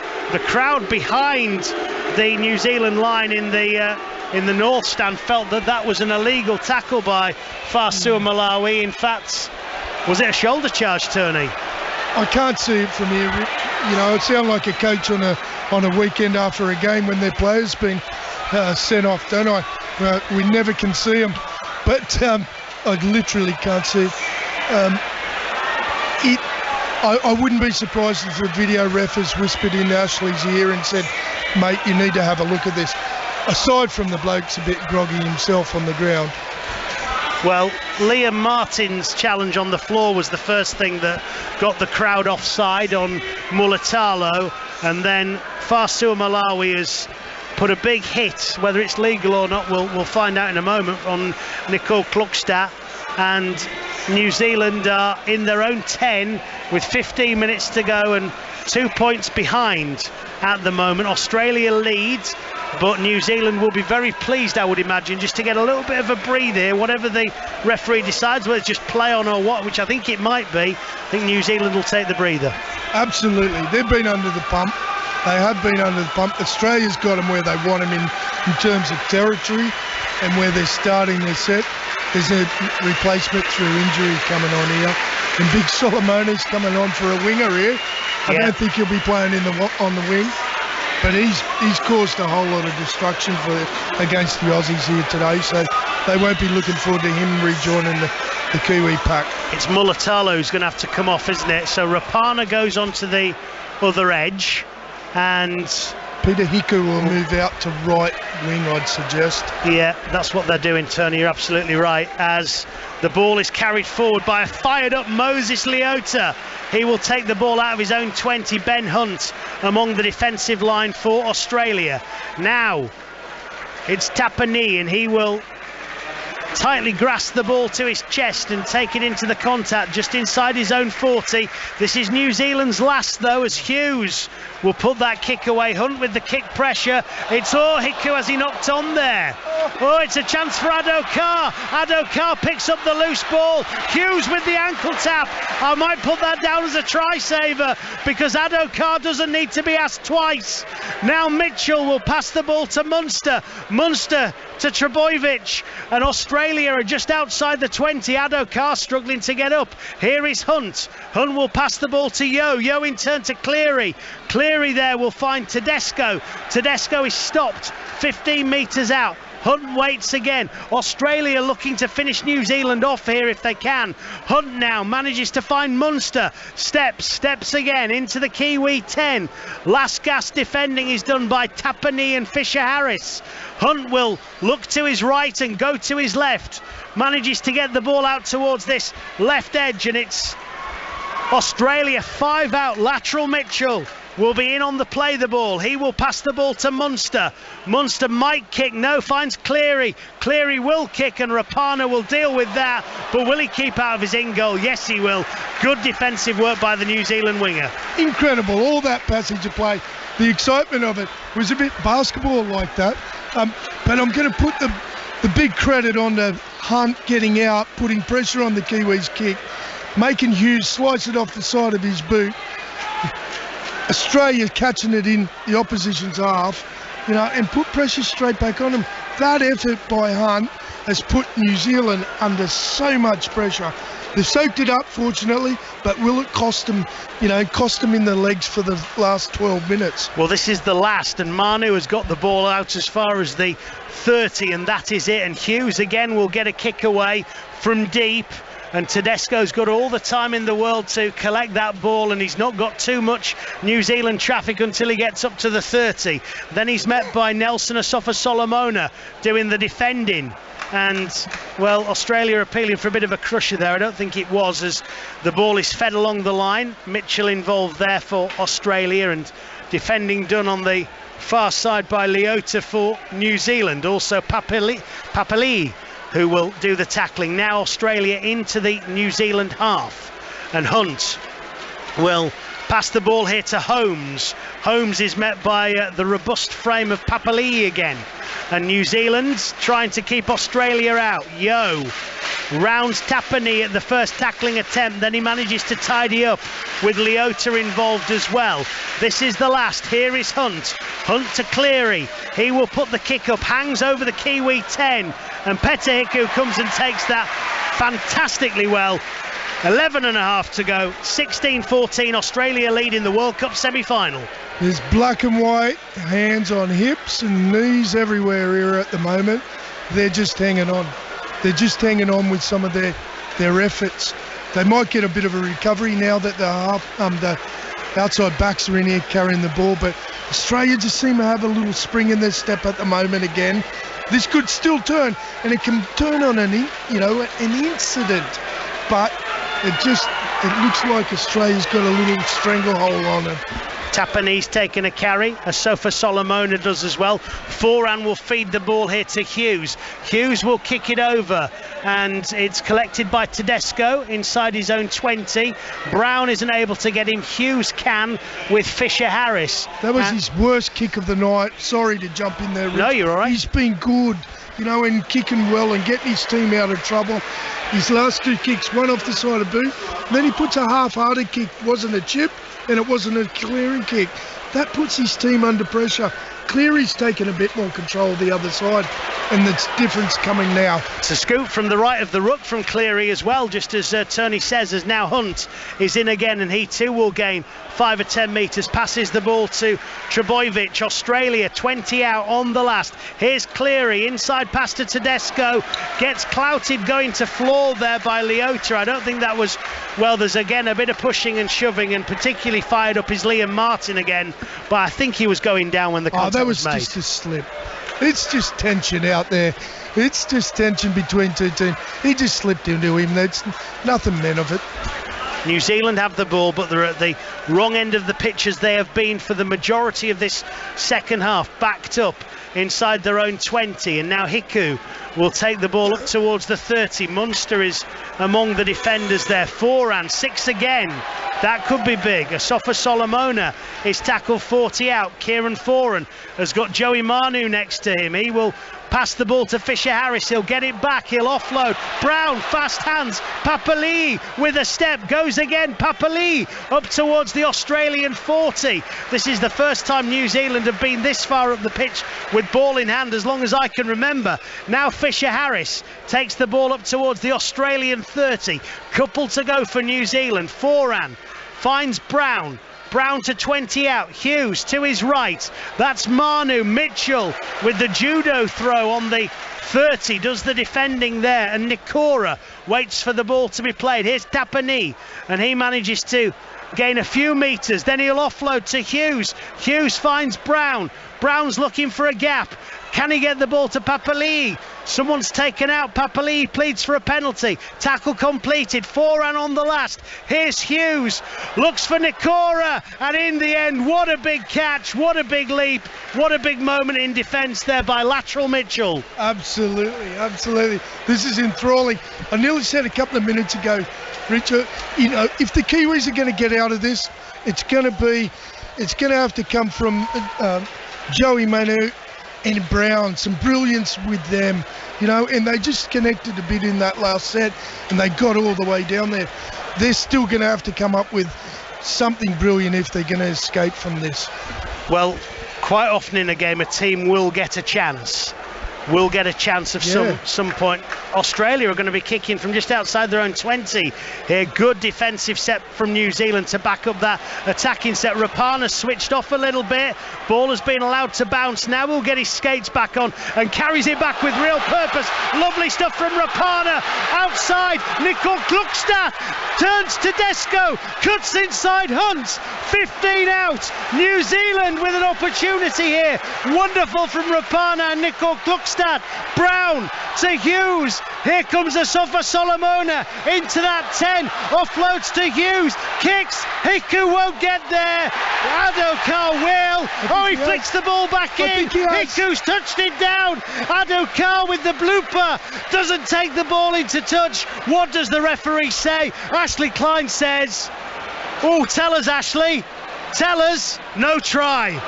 I'm nowhere near it. I'm going to back that it was, unless Adokar actually did what he should have done, is just put his hand on the ball.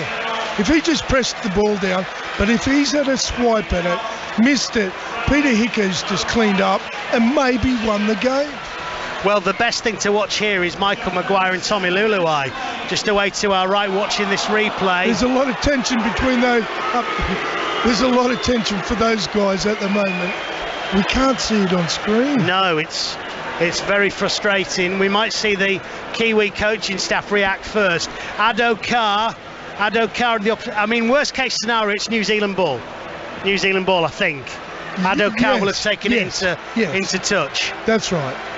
You'd think they're going to get the ball back at worst case scenario. Well, Australia are... Wow, that was incredible, wasn't it? The tension there. Well, the tension still, Tony, I would say, while we await the decision of Chris Kendall, video referee. Is this the biggest moment in this World Cup tournament so far? No try on the screen. What's the restart though? Let's see what Ashley Klein says here. He's going to say something about touch, is it? We can see the replay now when we don't need to. Hughes, Adokar. Well, has nobody got there? In the end. He's saying Hiku's in touch when he grounds the ball and Adokar hasn't touched it. Okay. Goodness me. Geez, that's a big let off for Australia. Both in terms of not just the try but possession. We both thought they were going to be under the pump again. Yeah. And they still could be. If the Kiwis can force an error here against Australia and they're trying their darnest, they're getting off their line, and line speed's improved again. They've got a little sniff here. Well, the crowd seem to be more New Zealand than Australia. Absolutely. And they are trying to get the Kiwis over the line at the moment. 16-14 Australia lead. You're listening to 5 Sports Extra. Tony Smith and myself, Richard Stead, into the final 6 minutes of this World Cup semi-final. 16-14. It's been a feast on this November evening here in Leeds. Cleary will put a kick in and Rapana will collect that. He will want more of the same, but instead he'll pass the ball to Joey Manu, who will take it up to a bunch of Australian kick chasers led by Munster, and Brown will scamper into centre field.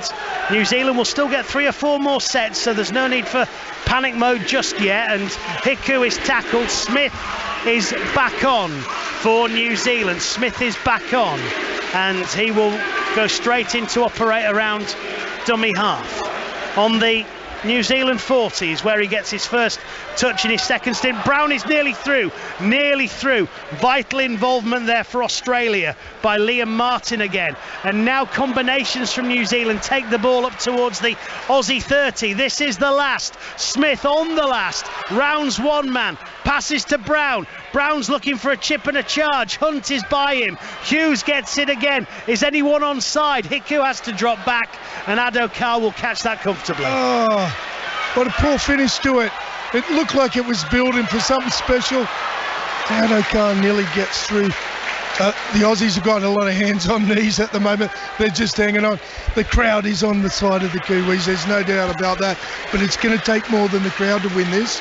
It's going to have to take some brilliance from, Brown or Hughes or Menu to really grab the game away from the Aussies. The Aussies are still defending pretty well. Hunt to Cleary, and Cleary will be tackled 40 out.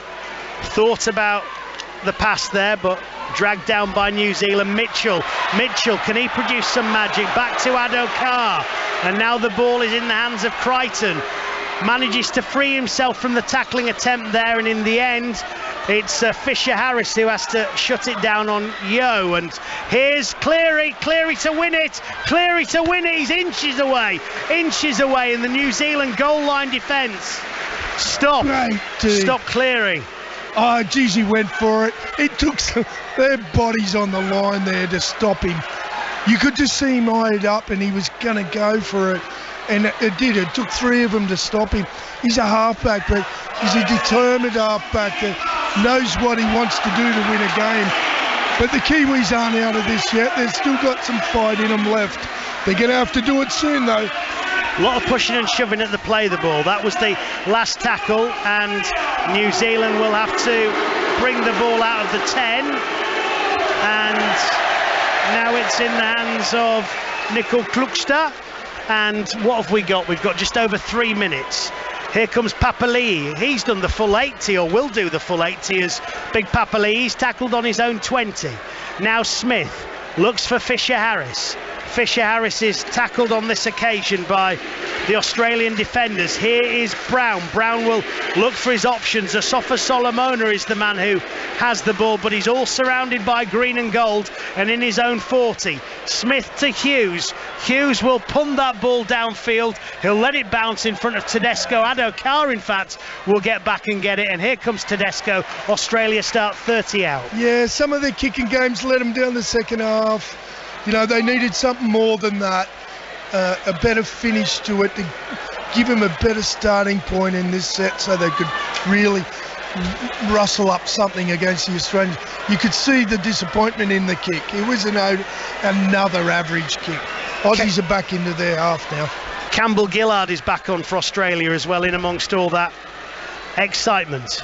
Now it's in the hands of Hunt. Ducks under the tackle attempt from Smith. And Hunt will be stopped himself. 30 out. Here's Munster to Cleary. Oh, he gets his kick all wrong. It goes behind Valentine Holmes, who himself... Oh, that's a terrible mistake from Holmes. Here we go. Biggest 2 minutes of the tournament so far. Let's put it at 1 minute 47. Yeah, and counting down. 7 tackle restart on the 20. Here comes Asafa Solomona. Back to Smith. Smith to Brown. New Zealand cannot make an error. Australia won't want to concede a penalty. New Zealand players really struggling physically as the ball is carried forward by Rapana. Who will be a hero? Will they wear a green and gold shirt or a black one? Here comes Fisher Harris. Oh, crunching hit on him, but he gets the ball to Tapini, who will take it to within 5 metres of halfway. Smith now to Brown, halfway line. Here's Hughes. Here is a man who can split defences. Manu tackled inside the 40. Mitchell is involved, as is Munster. Nikora passes the ball to Asafa Solomona, who will be stopped inside the 30. Smith coming up to the last New Zealand throw of the dice here. Hughes to Brown. Brown up to and into the 20. This is the last. Can the Kiwis roll a double six? Papali'i dummy half. Hughes, crossfield kick. Looks for Nikora. In the end, it's a great lead by Mitchell. Great lead by Mitchell. And unless Australia do something really, really stupid, it will once again be the Australian green and gold in a Rugby League World Cup final. Yeah, I've had to stand up, Rich. I couldn't take the tension anymore. It was absolutely on a knife edge there. But the Kiwis, once again, the kicking game just wasn't on the money there. It just gave them an easy shot at it. They needed to get the ball over to Peter Hiku can jump for fun out on the wing, and they just put it too short down Latrell Mitchell's breadbasket, really, and now they've just got to work their way out. 8 seconds to go. Yeah, one more carry, hooter will sound, and Australia will be going to Old Trafford to play either Samoa or England. And, well, it was a match befitting of the occasion. You don't always get that, but you did, and a double dose of it tonight. Australia, though, win 16-14, Tony Smith. I thought it was a terrific game. We saw Samoa in Tonga game. That was probably still maybe the best game of the tournament so far, still. But we saw two of the big guns go up against each other and not take a backward step against each other, throw everything at it. I thought it was good, really good game of rugby league. It had some toughness, it had some great skills, it had some great schemers. It didn't have many soft moments, but one of them cost the Kiwis. I'm not talking about errors, I'm talking about a soft moment in defence that allowed Australia to get that try. There wasn't much between those two teams there tonight. There was a split hair or a moment of softness, I thought. Well, the man of the match has gone to Liam Martin inside Ellen Road. Would that have been your pick, Tony? He'd be up there. Cleary, for mine, still good around the place, scheming. I also thought Yo stepped up the second half. He made a difference. That combination of Yo and Cleary coming together took some pressure off. You could have given it. It was a workers' game there tonight. A couple of the big stars didn't show as much. Latrell Mitchell was quiet, I thought. Tedesco did an okay job, but he's one of those sensational players who can grab the headlines. But I thought there was a lot of good workers from both teams there tonight. We'll wait for some reaction on the field. We'll bring it to you as soon as we can. So 14-10, New Zealand led at half-time. Australia only led once in the game, and it was that vital third try from Cameron Murray that Tony's just been talking about. New Zealand battled valiantly, but in the end, coming up just short, and bow out at the semi-final stage, and the reigning champions are in the final again. England or New Zealand await. No one's left anything out there physically, I don't think, Tony, have they? No, the effort was there from both of them. As we said, and it always is, it's about those big moments. And I'll repeat it. There wasn't many of those lapses in the game. There were some great pieces of skill. There was some really good execution of kicks and catching of kicks. The real big differences come down to those between the posts there when there's a little lapse in concentration. Former Great Britain and England coach Tony Smith. Let's go onto the pitch. Isaac Yeo is down there. Congratulations. How was that 80 minutes for you? Yeah, that was everything you'd expect in a test match like that. It was it could have gone either way. I thought it probably took us a little bit to sort of feel on our feet. We're playing a little bit one out at the start for that first 20. I felt like once we started to get a bit of field position, I felt like we're better. I thought in the second half we really worked over the middle, and we got some tries off the back of that. So, good performance, and can't wait for next week. How difficult was it to step up the level from the group and the quarter-final to this? Yeah, it's definitely different. Just the speed of it. I felt like we hadn't sort of had the speed of ruck like that, and look, that was an incredible match, to be fair. It could have gone either way, held a skelter. Both middles did a wonderful job, and yeah, look, really tough. And playing off your Nathan and yourself in that second half particularly, just felt you got the combinations going there? Yeah, we did. It probably come off the back of a bit of field position as well. It felt like we were coming out sort of deep yardage, a lot of that, particularly in that first half. Once we started to sort of win a bit of field position back, we were able to link up a little bit more and obviously get a couple of good ball sets there at the end. So, look, that's obviously pleasing, something we need to obviously keep working at going into this week. Well done. Thanks for your time. Isaac Yeo there on the field, giving instant reaction from the Australian camp, a key player in that victory this evening. We'll keep dipping in and out of what's going on there, and Tony Smith alongside us as well with his reaction then this evening. I'm watching John. He's like a stalking horse with the headphones and the microphone on the field there, and I think he's trying to nab Cameron Munster, I think is his next target. So we'll just stick with it just for a moment, and yeah, let's go and speak to the Australian number 7, Cameron Munster. Cameron, congratulations there. Just how tough a task was that against a fired up New Zealand? Oh, it's always tough, especially against New Zealand. It's been a rivalry since I can remember. Obviously with Mel's been playing as well, mate, so it's always a tough battle. I've got a lot of teammates in this team against the Kiwis, so look, it was different to play against them, but just lucky enough to get the win tonight. Intensity massively up on what you've seen so far in the tournament, Cameron. Oh yeah, massive. I guess pretty easy. Not an easy.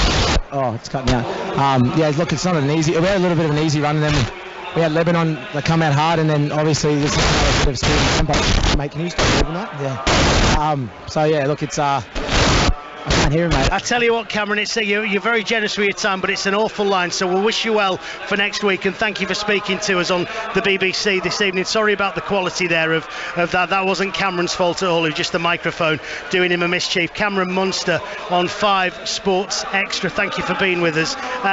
Bring it back to Tony Smith up here in the gantry.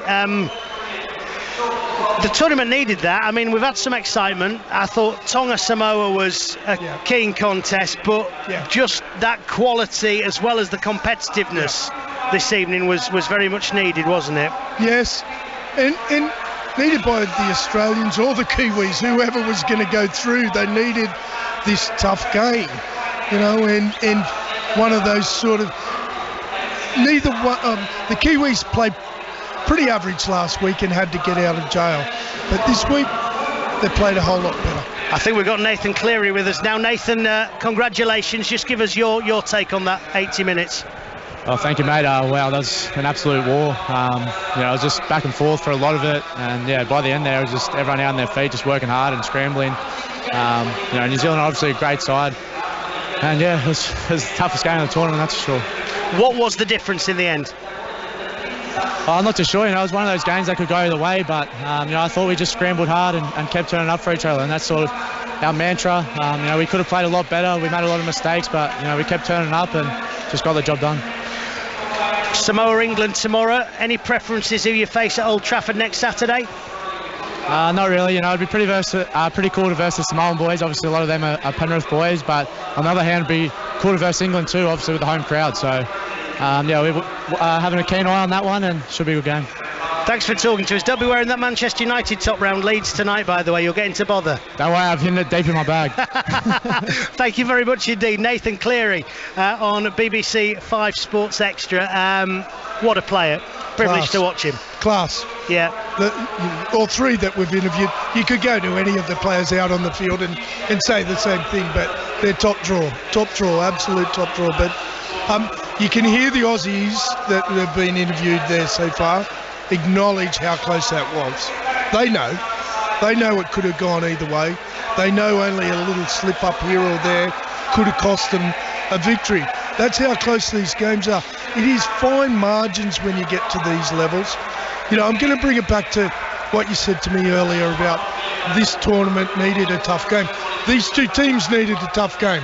If either one of them are going to go into next week's final feeling good about themselves, they needed a tough game.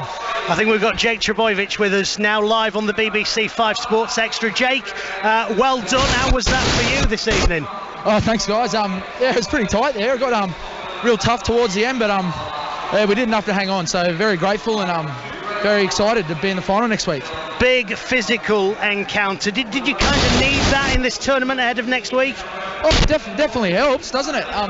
New Zealand really come out to play. They started really fast. They're a really big side, and they really put everything into it tonight, you know. So we had to work really hard to get out of it, and mate, we were really lucky to hang on there. But it was a lot of hard work and a really good reward for our hard effort throughout. Thank you very much indeed. Quick word there from Jake Trebojevic on the pitch inside Ellen Road for us this evening live on the BBC. We've got a few minutes left, Tony, just to sort of sum up the game and how it went. What will Michael Maguire be thinking?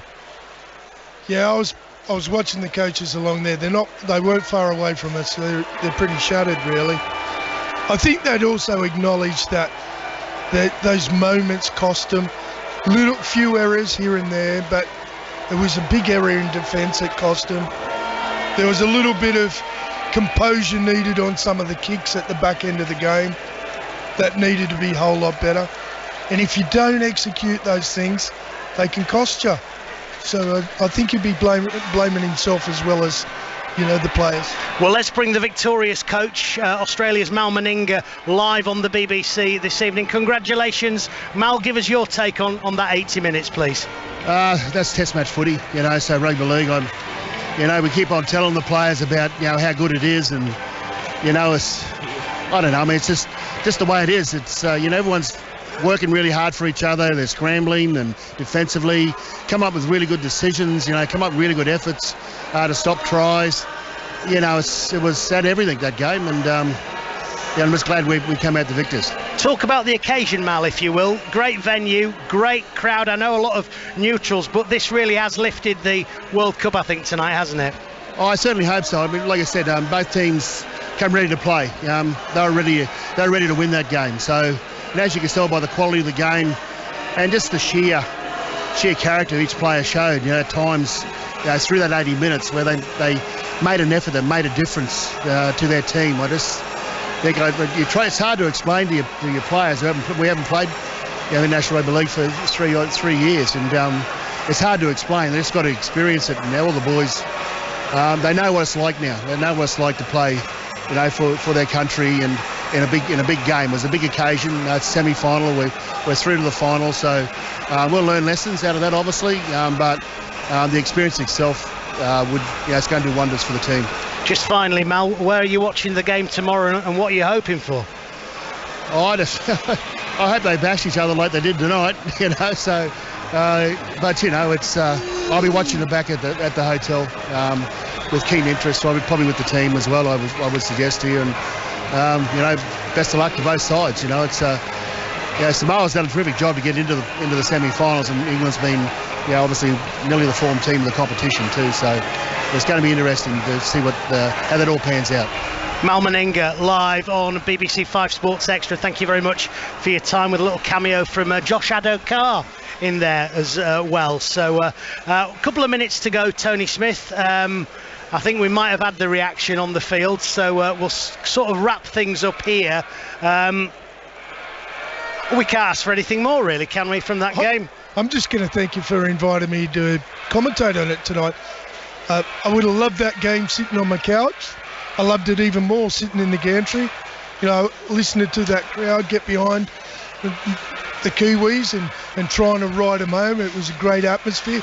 Good crowd here tonight. Very good. One of the better ones of the World Cup. So, you know, great display all round. Real shot in the arm, not only for the World Cup, but for rugby league. That's the sort of standard that we're looking for. They're the sort of standards that we're aiming for from this country as well. And our national team is doing really well in that respect. But it shows us the levels that we need to attain. And we've got to produce some more big games like this for our national team, so they can get as competitive as this on a regular basis. Have you seen anything from hopefully England, but possibly Samoa, that could trouble Australia next week? Yeah, absolutely. Yeah. England's first half last week was fantastic, really good. got to put 80 minutes together. That's what that game has shown me here tonight. The Kiwis were a lot better tonight. They weren't great last week. They turned up. They were really good tonight. They were on it tonight. A few lapses let them down, but they played for 80 minutes. You know, it shows that that's what good teams have got to do. You can't be spectacular all the time. And there were moments in that game that weren't spectacular, but they were tough. And you've got to be tough. You've got to be able to meet that. So, 80 minutes next week by either one of those. Hopefully it's England tomorrow. They'd love to put an 80-minute performance in as a practice for the final, which is what that was there tonight. That's a practice for the final. It meant a whole lot to them, but you've got to get used to doing it for 80 minutes in order to do it on a regular basis. Well, it was 14-10 to New Zealand at half-time. It's finished off being 16-14 to Australia. 3 tries to 2. Hughes and Brown, the New Zealand halves, scoring the points for the Kiwis. Ado Carr with a tournament-leading 12th try. Holmes crossing, and Cameron Murray, with the crucial score in the end. My thanks to Tony Smith for his insight and opinion this evening. So we now know one of the finalists in the 2021 Rugby League World Cup, but who will join them? Find out with Sharon Shortle and Paul Rowley at the Emirates tomorrow for full commentary of England against Samoa in the second semi-final. That's on 5 Sports Extra and also on BBC One. From Tony and myself and all of us here in Leeds, it's goodbye. The Rugby League World Cup on 5 Sports Extra.